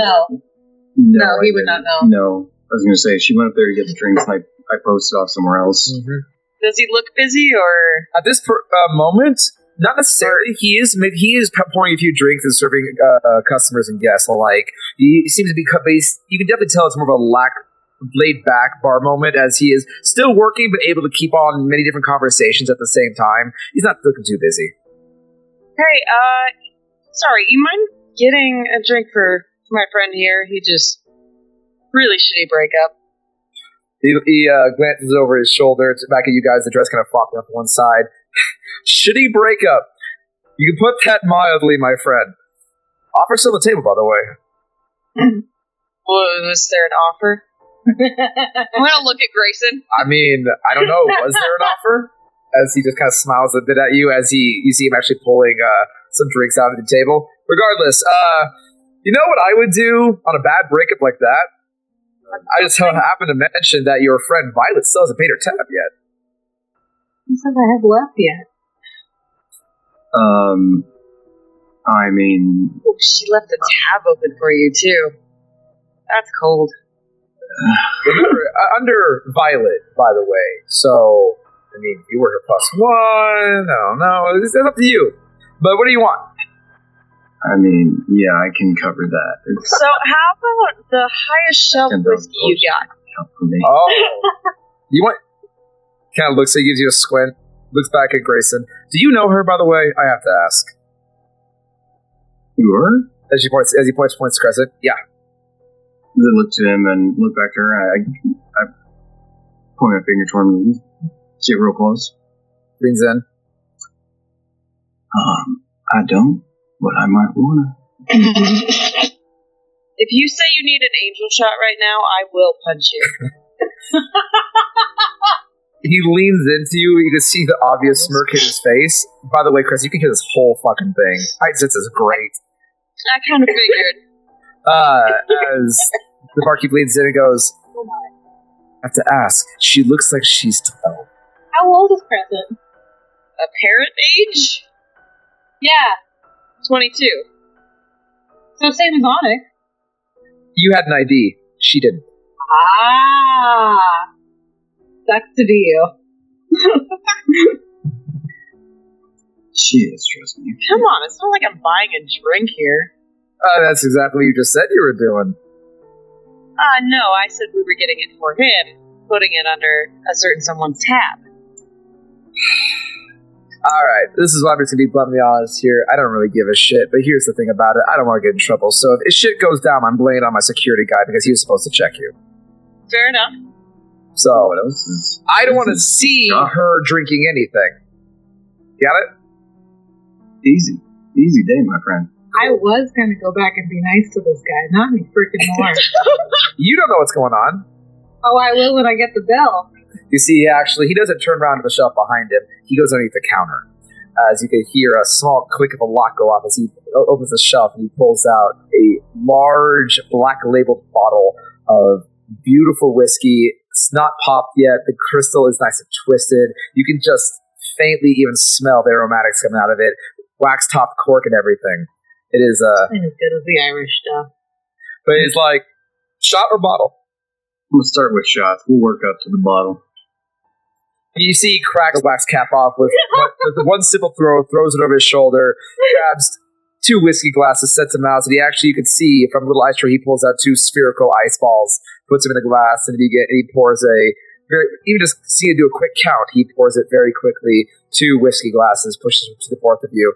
Now I didn't see anything. But the offer's still open. I get off at 3. I'm just gonna take the glass and hold it and just give Grayson a smirk. Take the other one. Well, who gets off at 3? He gets up. Who gets off at 3? Oh, is there anything fun to do until then? I mean, he kind of takes a step back, looks at both of you, kind of up and down.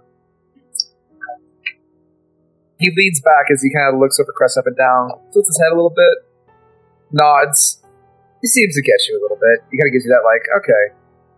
Second glance, you pass. But then he looks over to you, Grayson. He gives you an up-down. He looks at your face. And he tilts his head. Oh no. Did you get more than a 4? You look kind of familiar, actually. Have we met before? Met before? Like Maybe in your dreams. like a bar or I mean The barkeep does smirk a little bit and he kind of shakes like, sorry. I guess you just got a familiar face. Both 3. Oh. Oh no, I think it's a cute face. I know it's a cute face. It's not a bad face. He's got better abs. He's got face, but a lot of people have that problem. But wow, he just called you a butterface. you know what? You see, he does laugh. Like, I'm honestly kidding, man. I just gotta pour a little salt on the burn you got today. You gotta laugh at it. Drink your whiskey, you'll feel better. But fun. I'm the one that got assaulted. And he says this, Grayson looks at the shot like, well, here's the salt in the wound then. Make it a little bit more durable, yeah. Yeah. As he gives him a smirk and kind of a little wink. It hits you warm and hard in the throat. Doesn't burn, though. Smooth all the way down. And then as soon as it hits your stomach, you feel that heat. That's not bad. He does kind of look at both of you. So when you mentioned fun, I have to ask, why'd you pick this place for fun? 100% honest. It's one of those, like, I've been a little itching. I mean, you said, this ain't just for show. You know what I mean? So sometimes I need to get out there and just get a little... But I don't like to be looking out for any, impromptu beatdowns. But there's sometimes you just got to get out. You got to get some energy out, you know? Oh, no. I think he's itching to start a bar fight. I think that's what he's trying to say, but I don't know. I just met him. No bar fights, please. What, like that doesn't happen here? Keep always getting out from embarrassment. You know what? You'd be surprised. It doesn't happen too bad here. It helps. It helps. Sure, you've got your fair share of stories. Go ahead and one of you guys can roll, and someone can take the +1 help because you guys are working together on this. Go ahead and give me a charisma plus persuasion. Oh god, my charisma. So whoever wants to take that roll, one person gets a +1 because you guys are both helping each other. Hey, Grayson. I got a 4 dice roll with mine. I have a 1. Maybe I should take it and get the +1. I would think that's best, yes. Preston's charisma, not good. I'll take this one. Both of your charisma sucks. No. Hey, no stat shaming. Oh. She is 100% stat shaming me right now. I am, absolutely. You guys both, you're not saving my reputation here, so. Well, I guess I rolled to impress. 4 successes. 4 successes, okay. And Onyx, what was yours? 6. 6, okay. So, we'll go ahead and hot swap our way back over to Onyx as multiple things are happening at once. The security guard kind of leans back, give you a look. Okay, interesting things happen here. They can. Really? This place got character. That's what I can say. This place has got some good character. Well, I mean, if by character you mean that asshat that walks past me, it's not the kind of character I'm looking for. You got something better than that? If that's the standard to work from, I've already jumped past that by a mile just by you being in my beautiful presence. Aw. Keep talking. He laughs. Look, I'm not very good at that, but I had to try. Yeah. There's things here that are fun. Do you want to show me? Tilts his head, he leans back a little bit, just looks at you some more. I don't know. Not really supposed to. So you drag a girl all the way out here, tell her that she can have some fun, and then you withhold it? I don't know, is it making you interested? Maybe a little. How much trouble are you? Honey, you have no idea. As you kind of lean into him, he's not very well composed. You can see his eyes like flick down and back up to your face. Seem kind of like I'm doing the thing too, where like the girl looks at you from like up underneath her eyelashes. Yep, throw it on the works. You see, he does kind of like adjust his neck a little bit, toss his shoulder behind him, a small bit, kind of like flexing. Looks back and forth. I'm gonna make a bit of an assumption here, and not say you're the cleanest gal around, huh? In the sense of, you don't really care about, like drugs and alcohol and that kind of thing. Sounds like a party. What if you'd be open to try something really weird? I can get down with weird. Okay. You got like 25 minutes before people start asking where I am, so come on. As we go back to you, Grayson. It looks to both of you. You can see the barkeep's demeanor shift actually very quickly. As he just kind of looks over both of you. Not threatening, but a lot of the fluff just kind of evaporates from him as he seems to now really look at you. He looks really hard at you, Crescent. They make a roll here. You see him slowly smile. Looks back and forth, things in. You guys strike me as something a little different. How durable do both you guys think you are? She's just gonna grin. As Grayson, you can't help but notice there is a small flash of gold that goes past his irises. Very similar to yours. When I see that shimmer, I do the same with my eyes when I look directly at him. He smiles wider, nodding. Alright. Okay. We'll just have to see what my boss says. But, if you're interested, might be something in it for you. It's still out. You know, my friend, puts up his hands. I've been itching recently as to crack between his fingers and knuckles. And what about you, Short Stack? I think you'd be surprised. You and I both know probably that I don't make any judgment calls. We're gonna keep talking around it, or are you gonna show us? Alright. Taking all the fun out of it. He snaps a few fingers in the air. You can see one of the security guards off one corner looks over. Hey, Jack, man the bar. I gotta handle business downstairs. Alright. Gets himself off his little seat in the corner and begins moving around the side. You two, come with me.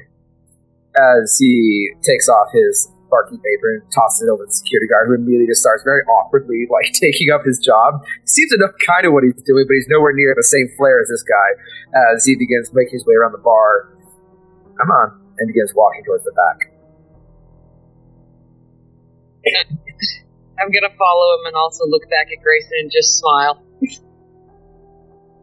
I'm gonna head down a little bit, shake my head, but she looks at him, she sees a smile and wish granted. We go back over to you, Onyx, as you begin to make your way towards the back end of this bar. The alleyway begins to narrow in a bit more claustrophobically. Barely enough for two people to walk by as these buildings begin to get a little too snug. But as he gets you towards the back of this ramshackle, you can see that the back of this building, where you think it goes flush with the foundation, actually dips steep into a very hard-looking driveway. As you can see a very large, very solid-looking metal door. Looks more than just industry standard, where you'd see any type of freight garage. And looking around, you have pretty up high widths. You'd kind of even notice this alleyway would be too narrow for any large truck to really get through comfortably. A little weird. It's a no. As he takes you down, you can see out to the right of the large garage door, there is a service door for personnel. There's no handle on it. It's just like a solid piece of metal. There's a little strip of green light, a card reader nearby. As he comes by, looks at you. Tell anybody about this. I will find you. I just make a motion like I'm, blocking with a key and then stuffing it down my corset. His eyes watch the entire time. You can see he just smile hits his face and he nods and he just shakes his head. Oh my god, he's going to get killed one day. As he see him dig into the side of his jacket, you hear the sound of a fastener snapping as he pulls out a black card. Very thick. No markings on it whatsoever. You think it looks like a painter's sample card, but much thicker if you just saw it on the ground. And he pulls it up. Ping! Reader picks it up instantly and the door pops open. So he just grabs it by the edge and pulls it open and goes open for you. Ladies first. I will walk in, and my eyes are already watching. He brings you in, and as the door closes behind him, he goes, just fair warning, it's going to be a little bit weird walking down here for a bit. This hallway's kind of creepy as hell, but it'll be some fun. I can do creepy.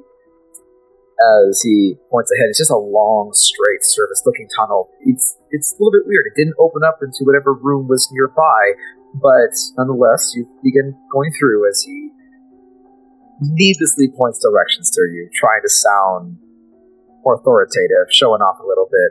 At some point, he begins prattling on about stories that he's seen down here for a huge couple minutes. I'm listening for whatever is around me. Go See if I can hear anything. Give me a wits plus awareness. That's my favorite.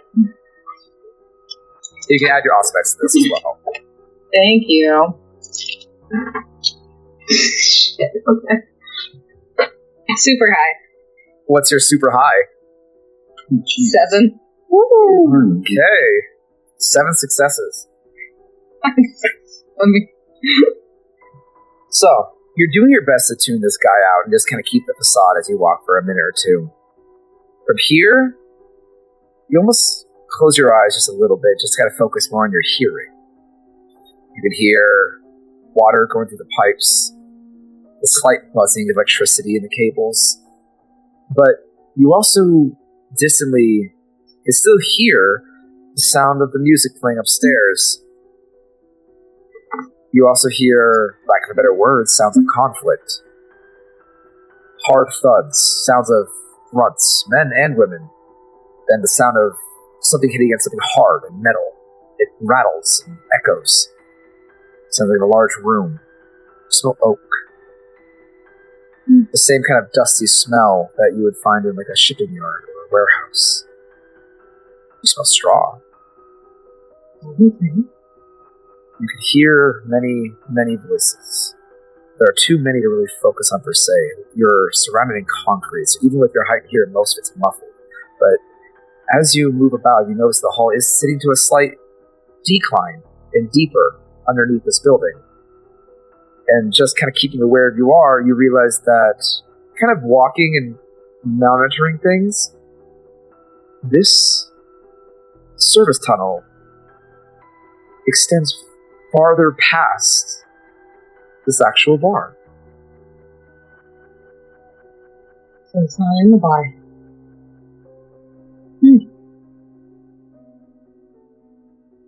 Before long, you do make your way towards the end of it, as it does enter into another one of those solid metal doors. As he goes, oh, I got that, and he leans a little bit too close. He pulls the cart past you, over your shoulder, bumps the cart, bumps the slot for you, and you feel his arm kind of just graze against your bare shoulder as he tucks the cart away. He goes, sorry, tight spaces, as he reaches over you again and pulls the door open for you twice. And I will just grin and walk through. You walk through. It leads to a set of stairs that go upwards again. Going up the stairs, you peek yourself over a railing that, if you're surprised, you are in a smaller-sized warehouse. The windows are boarded up with a bit of metal reinforcement behind them. Lights are just automatically come on as you guys step up into the room. As you can see, maybe 4 or 5 rows of warehouse-like shelving stacked on top of each other with large shipping crates, unmarked, just line for line for line. And he just walks up behind you, he's like, ta-da! Present weird shit! I mean, I guess a warehouse is weird shit. Oh, sorry. No, it's weird shit. Like, okay. You're not from around here. Seattle, it's a hot spot for fun stuff. We just got a little shipment of something extra spicy. And, it's a trip. It's a trip. Really? Mm-hmm.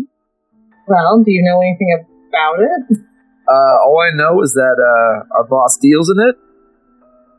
And, he's not too good with the old-fashioned bookkeeping. He likes to keep things pen and paper. So you really won't go probably noticing if, 1 or 2 go missing. Doesn't sound too bad. Just Are we the only ones in here? Yeah.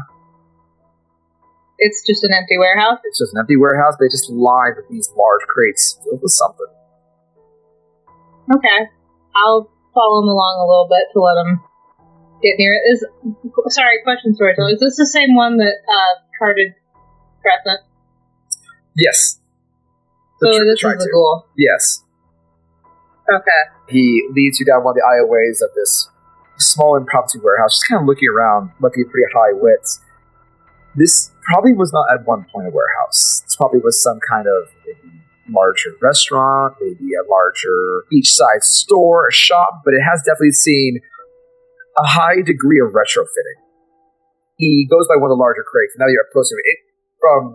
If you had to measure, it's probably from your knees to the top of your neck. They're very large shipping crates. Something you definitely need heavy equipment to move this kind of stuff. But he goes in the back, and you see he pulls out a small crowbar from behind one of the actual railings, and he very carefully it just pops over one side a little bit. Watch as he reaches inside, and you hear him rustling around. With the same roll before, you could hear that crunching sound of straw. You could hear heavier objects being slightly pushed aside. And then you see him lean in, and he goes, one sec. Hear something shift. Pulls his arm out, it's covered in dust and straw. As he just leans his shoulder in the crate, it just pops it right back into place. As you see, he opens his hand, and there are 4 little packets with red tablets. Same ones that I'm used to seeing? They look the same, but the color is different. Oh. Okay. Onyx will get like a mischievous grin, and then kind of look like she's looking around a little bit to make sure. Almost like when you're about to get caught with something, but yeah. I'm checking for security cameras and anything else watching us. Using your same rope from before, you begin looking around. There's no tech in here. This place is... You get the sensation that there's no tech, there's no type of electronics in here. But what you do notice is that the materials used to reinforce what would be windows or what would be doors, it's real heavy-duty stuff. It's not just your grandma's sheet metal roof. These are thick pieces of wood, thick pieces of metal that have been bolted into the walls and the inside of this place. You get the overall feeling, there's only one way in this room, one way out. And if you try to go to the outside, you're going to be probably with a lot of resistance. And he sees your kind of overall, looking back for you. He goes, no, don't worry. No cameras. Boss likes privacy. Doesn't believe in media. He says it's really? Yeah. Says it's vulnerable to the World Wide Web and that shit. Barely lets us have a cell phone. Dude. Yeah. That's pretty hardcore. Yeah, well, boss respects privacy. He's real hush-hush about it. I mean, for obvious reasons. Well, I get it. So what is this stuff? Well, we call it Wrath. That sounds intense. It can be. It can be a little intense if you've never done it before. Well, I might be down. You sure there's no cameras around here? Guard's honor. No one else around? And I'm giving him a wink at this point. He definitely leans back and smiles at you as he begins opening hand you one of the packets. No one's going to come around. I can promise that. One way in, one way out. Perfect. So at that point, Onyx is going to grab his collar, a little bit flirtily, and then she's going to shove him up against the crate. He hits the hard back. He laughs as he already puts his hands down by your hip, and he's laughing. I look him dead in the eye, and I'm going to say, "Shut up and answer my questions," and I'm going to dominate him. All right. Manipulation plus dominate versus his stats. All right. Escalated quickly and not in the way he wanted to. Nope. 6. 1. What? He got 1. No. Yeah, he got 1. Yes. Alright, I got a list of questions, bud. Let's go. The moment that your eyes lock in, he smiles wide at you. You say your phrase and you mesmerize him. You see those eyes dilate wide to the size of saucers. He just smiles, I'll answer whatever you want, sweetheart. At this point, as that slight dummy puppy look kind of go over his face that typically happens whenever you dominate, you can see his eyes are just wandering over you. He feels like he's just holding on to your hips a bit more. The dominate's definitely hitting that sense for him. He's like, whatever you want. Perfect. I don't care anymore. I shove his hands off of me. But I keep my other hand on his collar, and I'll smile at him, but I'm done playing nice. He laughs like, okay, we're playing that game. All right. Who's your boss? His name is Vasquez, Gene Vasquez. He runs this place. Where do the drugs come from? I don't really know. He gets them in. We stash them here. He's got some guys supposed to pick them up. Why do the harpoons do it? Are they the ones transferring it, or are they? Yeah. What's their role in it? Yeah, right now they're new guys. We started with street kids and whatnot, and that's what the boss was kind of dabbling with. But they were a little unreliable. They're too public when they would be stupid and take the stuff and then jump off a building. Do you know anyone not human involved? Oh yeah. Besides yourself.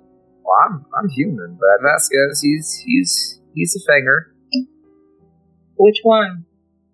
What do you mean, which one? There's more than one. Okay, you're that stupid. Got it. Ouch. kind of into it, actually. Your fault. So you don't know who's supplying the drugs besides your boss bringing them in here? That's above my pay grade. My job is to make sure that no humans start shit and cause a ruckus, and if there are any kindred, as he calls it, like to sneak their way around, I send them on over to my lovely little friend, Clovis, Mr. Dubois, and send them on over to him, and they go chat, and if they think they're worth their salt, he brings them down to the pit. Who's that? The barkeep, Dubois. You met him. He was flirting with you and your shitty-ass boyfriend. That's right. Who's paying to get the harpoons out of jail? There's got to be a name on their bail bond, I know it. I don't know. Can't be a corporation. Do you know? I don't know. I don't know. Alright, then who would I look to if I'm trying to figure out where these come from? Where's Vasquez? Vasquez, he's in the pit. Like the real pit, underneath the bar. The fight. The fight club? Yeah. Yeah, where's that? It's underneath the bar. Big metal door we walked by, that's the outward entrance. That's the only other way out. This is the secret shit. I'll tell you what. You get to leave alive. And you're gonna forget all of this conversation that happened, and you're just gonna think you got lucky. Now take me down to the pit, to the actual pit. I want to go see the fight. I'll show you the fight. He does begin to take you back way through to check one thing with your mesmerize. I screwed up. Sorry, Acer, you're missing out on everything. You know what? That's okay. I'm having my own little internal craziness going on here. Okay, cool. Just want to make sure of that duration. As well, that has been going on next door, so to speak. We'll go ahead and blend our way down over here to Grayson and Crescent. As you guys are pulled down the staircase, you can see the very heavy door at the bottom. It is a thick, just not even facaded steel door. Rivets and bolts, whole 9 yards. But the lock that, Crescent, you look at that, you would be worried about trying to bust open that lock by hand. It's so thick. As the barkeep leans over and takes his elbow, slams on the door. Small little visor window opens up. It's Dubois. I got 2 more. Closes.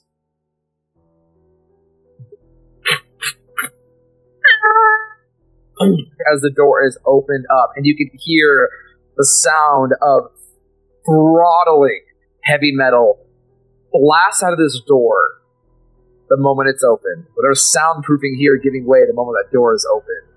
As barkeep is each on his side, just motions for you guys to follow. I'm following. Can't wait. Get it on. He brings you guys past the doorway. You see the man that was holding on the door, holding open. Watches you guys pass by. He's looks like to be another large individual. Not the guy you saw before, but definitely another one of the security guards. Then there's total of 6 you guys have seen so far. Can you count?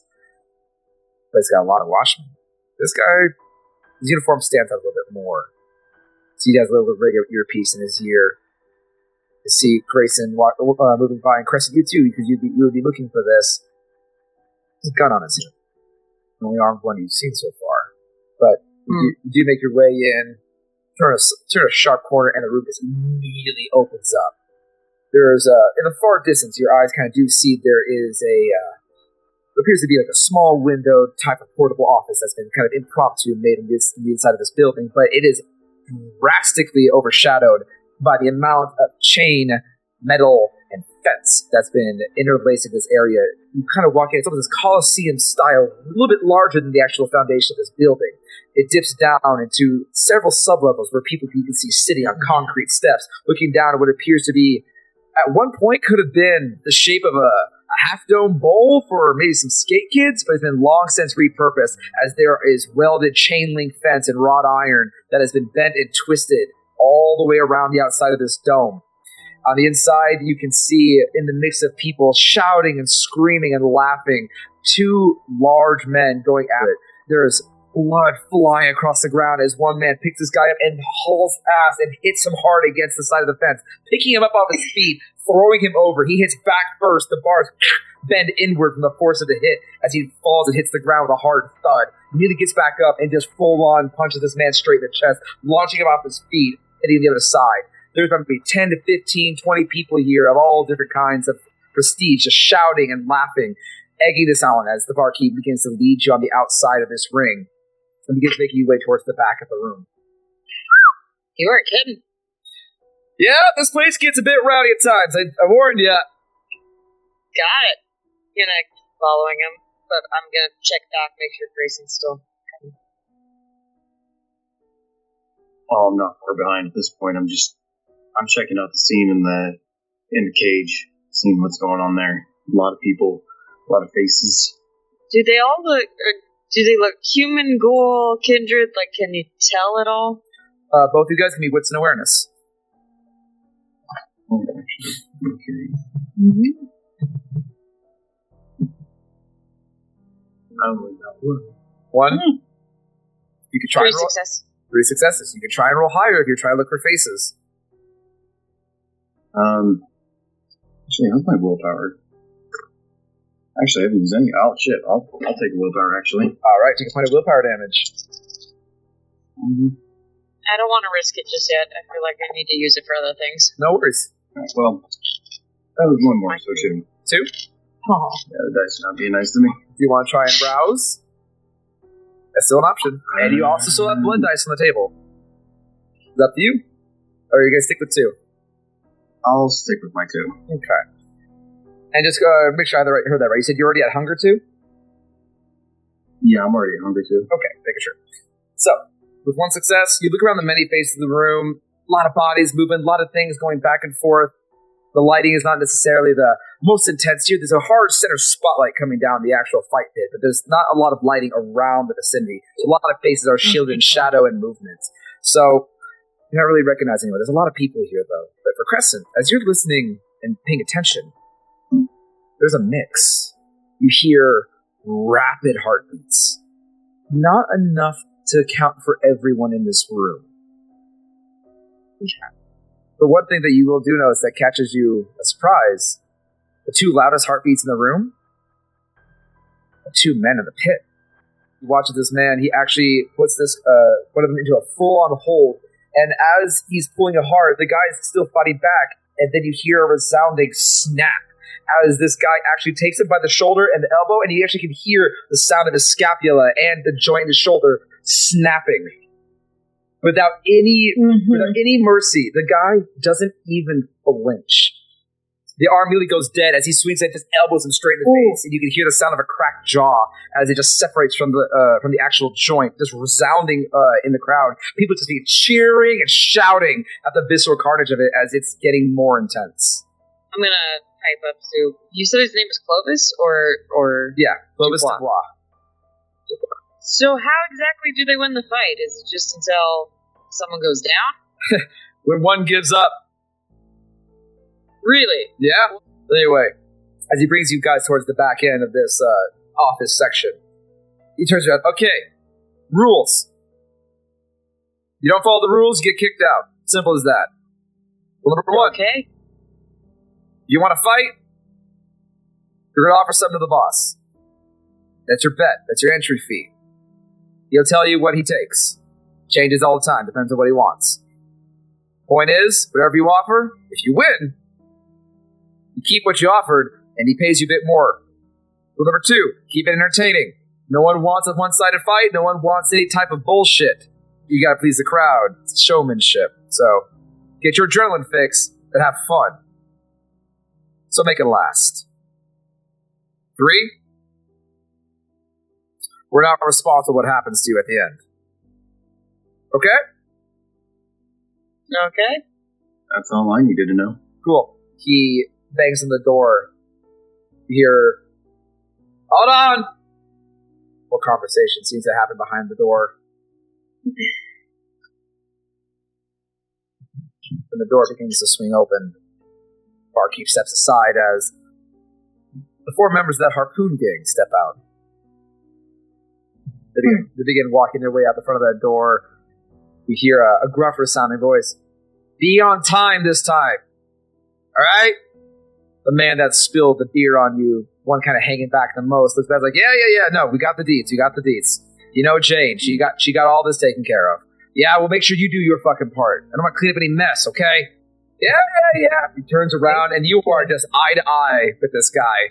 The same one that spilled the beer. He looks back and he goes, hey, pokes you in the chest. You made it down to the big boy table. Good for you.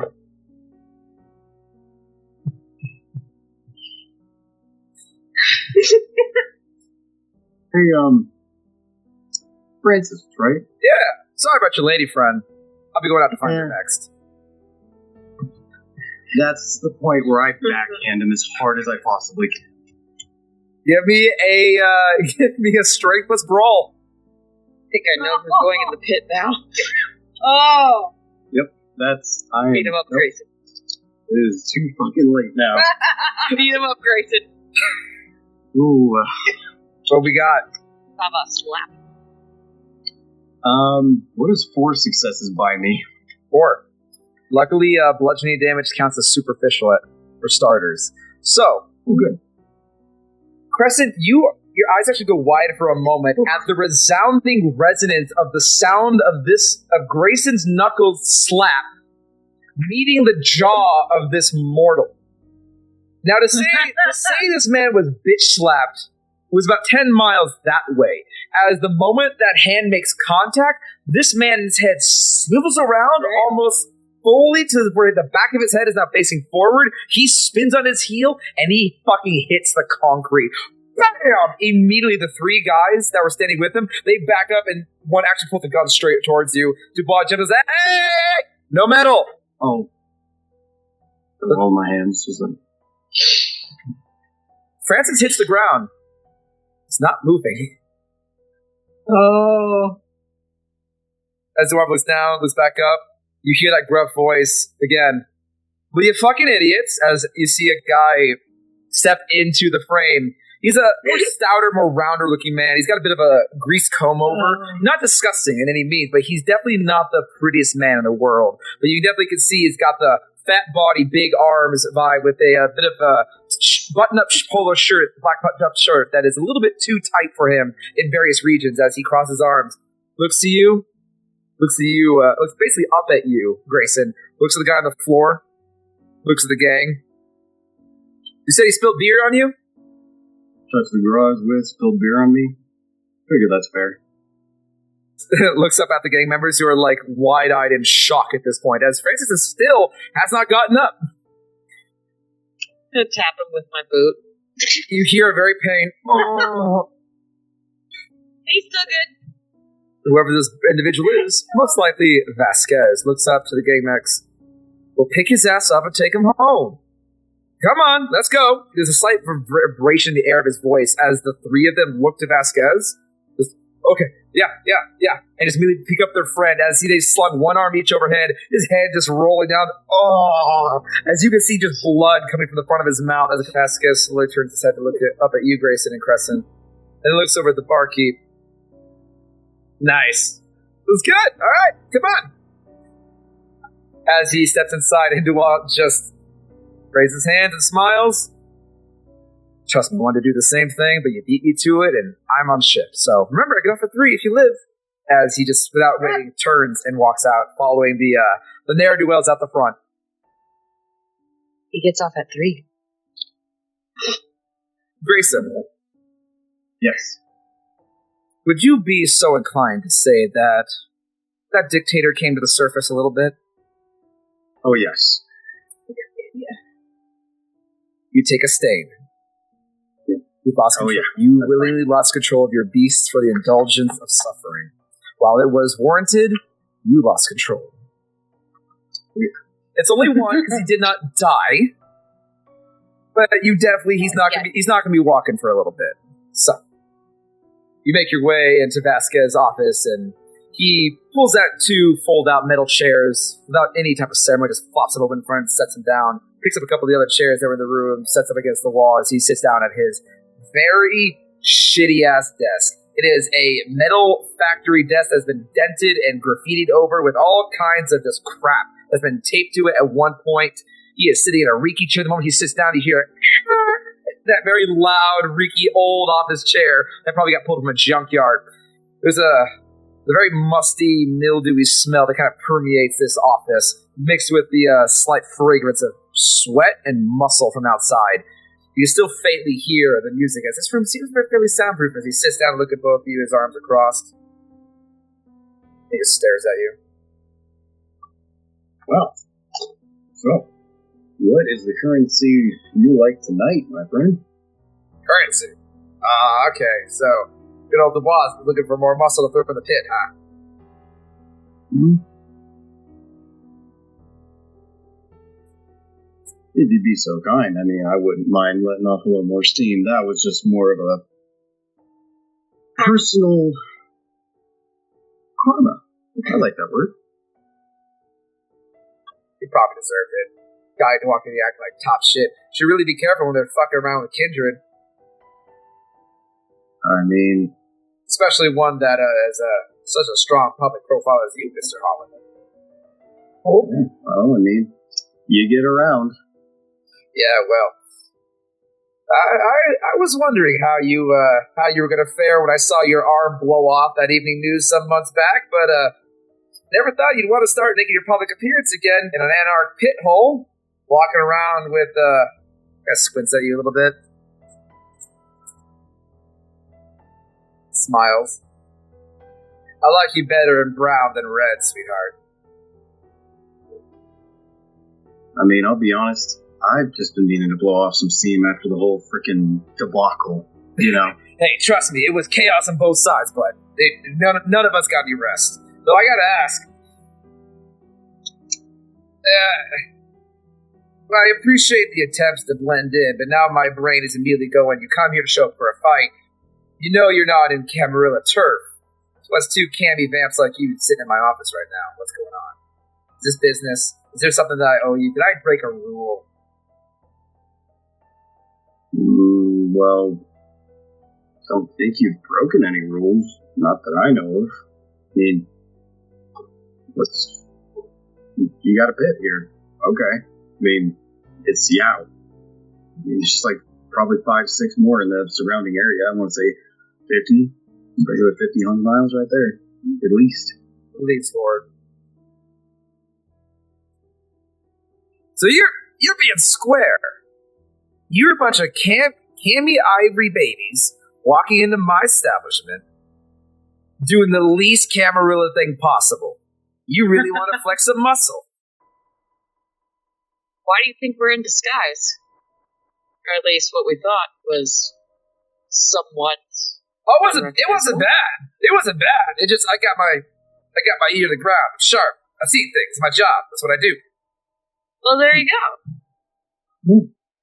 Okay, well, slap me in the face and call me a hash brown. Holy shit, I got a bunch of candy brats in my establishment wanting to pick a fight. Oh, cool. Well, Again, we're not trying to publicize this, so... trust me, anarchs don't like publicizing jack shit either. Alright, so let's say I bite. Let's say you actually want to fight. What you want to offer? Kindred fights. Been a bit of hot minutes since we had one of those. Special showing. One night only. Tempting. I'll tell you what. You guys got some nuts. Wiggling your way through my stuff, messing with my team, and getting down here, and you know what? Slapping that motherfucker across the face just made me fucking laugh internally. I am giddy as fuck from that. That was great. And frankly, I'm loving the RBF phase. You gotta go over here, Hot Topic. It looks great. Honestly, I'm loving the vibe. So, I love it. Tell you what. We'll do boon for boon. How about that?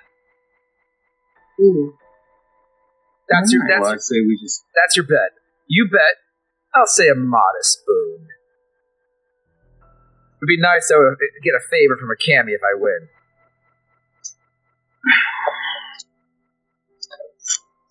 And then it goes the same way, right? We get you beat my guy. Top. You beat my guy, and he gives up or he stops moving. Preferably, don't kill him. In fact, I would really incentivize. Please do not kill my guys. Is Clover still in the room with us, storyteller? He left.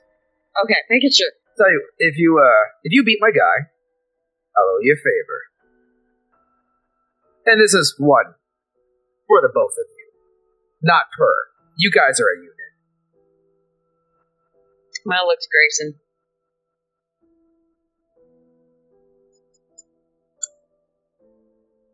Well, say goes well. Maybe even possibly an understanding of sorts between us afterward. I'd say yeah. Not really too often that we get a bunch of kindred that are not from our house wanting to pick fights. Especially Cammies and a hound to boot. So we got Mr. Back from the Undead, and we have a hound that, let me just say, you have not gone unnoticed here, Crescent, among the Anarchs. Your reputation has been whispered around like a fucking boogeyman story. So, to say to have two Cammy dogs show up in my place, that's going to bring some attention. That's going to do a lot of things for me. So either way, whether I owe you a favor or not, that's a win for me. But I got to make you earn it. I'm interested. We got half a person. What about the other half of the person? Why not? Alright. Well, this will be fun, now won't it?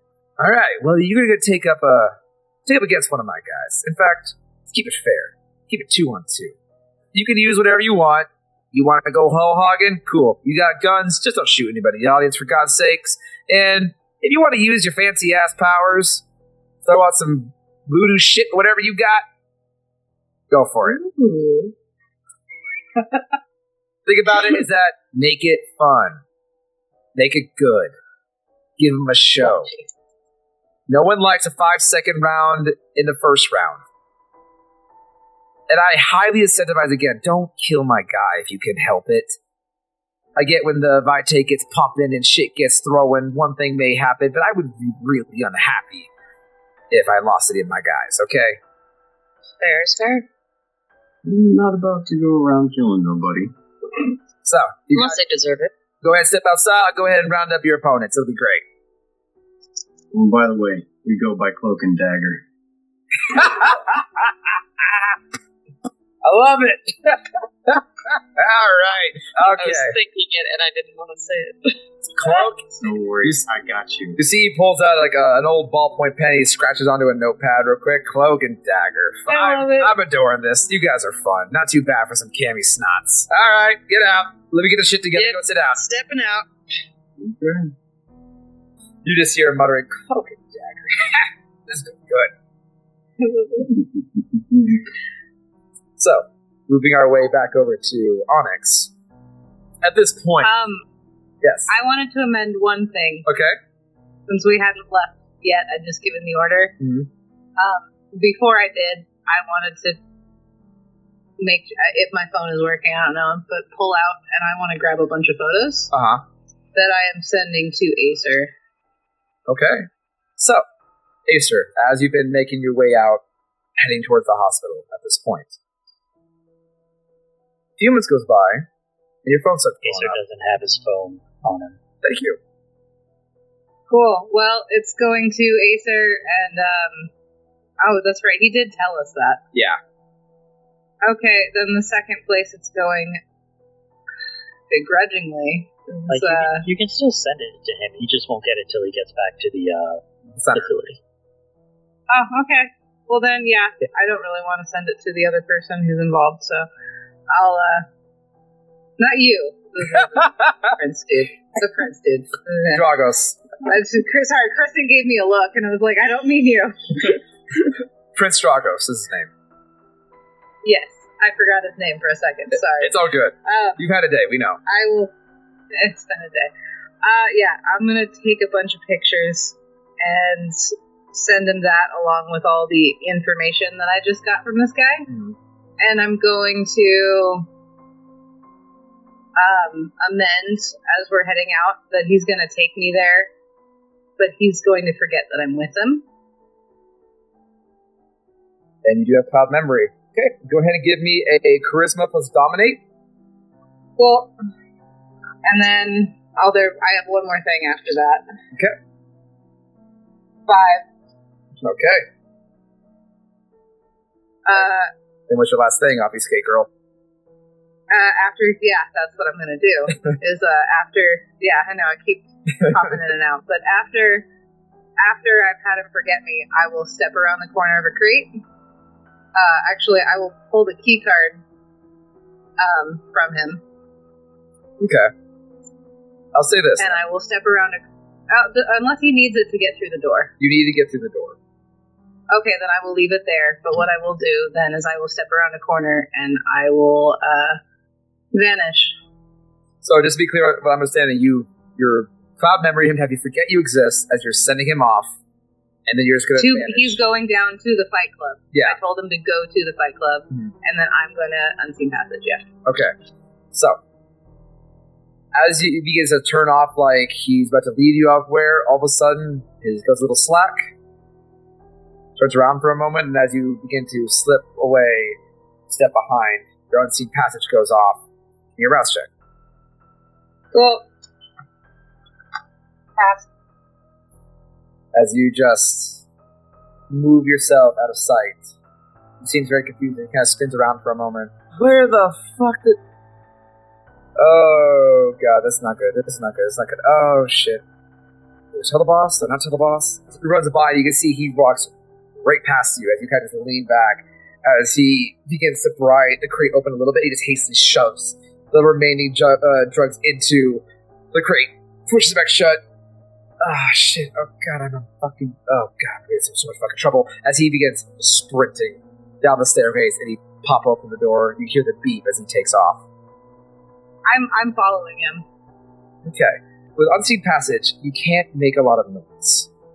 No, well, if he sprints out, then, I'll do my best, but if I don't, then... We'll see how you do with this. Go ahead and give me... I'll say... Give me a dexterity plus stealth. To see if you're able to get right up onto him and kind of stay in walking with him without giving yourself away. Yeah, I will. I'll if I can't keep up with him without making noise, I'll let him go. But we'll see. What was it again? This one's gonna be a dexterity plus stealth. Okay. 3. 3? Okay. This is good enough. As you see, he moves off very quickly. The panic is shit, right on top of him. As he slides the car open, you're just matching him step for step for step. Where he steps, you step at the same pace as he does, and try and mask any noise your shoes would make versus his against the cold, hard concrete. But luckily you're able to keep right on top of him, holding yourself back to not give yourself away, and you're able to, in a few moments, as he is fast walking with a purpose, out the front of the second door, and you guys do make it back out in the alleyway. The moment that opened that door, though, you have to slide your way through just in time as he slams it shut with vigor, narrowly missing your hand by just an inch as you just kind of get up against the wall as he just hauls off around. You begin falling down the stairs. At this point, as you've had to stop for a moment, you can't quite catch what the individual had said to get the door open, but the door does swing open as you manage to slip yourself inside. You hug along the walls, staying out of any direct sight as you see the enormity of this urban throwing down brawl, essentially. People are just shouting as they stand up in the stands of these concrete steps, shouting in excitement at apparent victor as peering down into the pit with his hard spotlight. It's apparently that one of them definitely did win, as one man is on the floor. His arm has been separated from the side of his body, so you can smell fresh blood hitting concrete. The one victorious man, jaw off to the side, eyes just wide, just a strange frenzy in his face as he just holds up the physically torn arm of his other mortal that is passed out and dying on the concrete floor. He just screams and yells, just grabs onto the side of the cage, holding the arm up. He throws the arm over the gate. It flops into the crowd. One guy picks up and grabs it and just raises it up like it's a trophy. And he's kind of baseball. The gates open as a couple people from the bottom rungs of the pit begin moving their way in here to help the guy out. You can see one arm is just bent awkward at a strange angle. You can see one of his feet from his calf has been twisted and is just standing on a strange, that's not the way a foot should stand type of way, but he is walking, he's not feeling any of it. He is just covered in bruises and batterings. You can see there's just pieces of him that have been bitten off. And he's just walking out with his arms raised, smiling, even though his one arm is bent at a strange angle. But he's not even aware of the pain he should be feeling. And then you notice the door in the back of the room open. Grayson and Crescent begin to make their way down to the pit.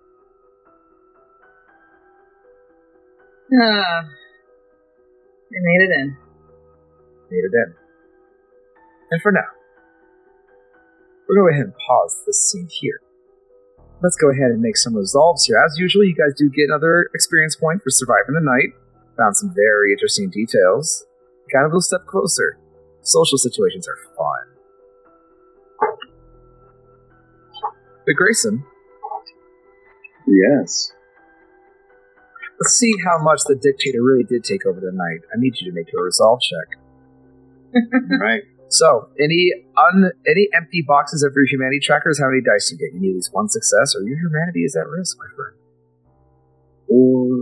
And then you said willpower as well? Nope, just empty humanity boxes. So, for you, because you're at humanity... 6. You're at 6, so you get 3 dice to roll. Isn't it 4? No. 6 out of 10? He's got a stain. That fills the box. The stain doesn't count. Oh, that takes? Yeah. It doesn't? It's empty boxes. Ah. Yeah. Which is why having higher humanity is so hard to hang on to, because you get less dice. 2 successes. The stain fades. That man fucking deserved it. And you know what? You hope his dental bill is so fucking expensive, because you counted 2 solid molars getting knocked out of the back of his mouth that hit the floor. It was justified. Letting loose a little bit now and then is not too bad. So your humanity is maintained. Unfortunately. Unfortunately. But for now, thank you all so much for joining us. It was a real pleasure to have you all with us tonight. God bless you all. We'll see you all next week. Good night, everyone.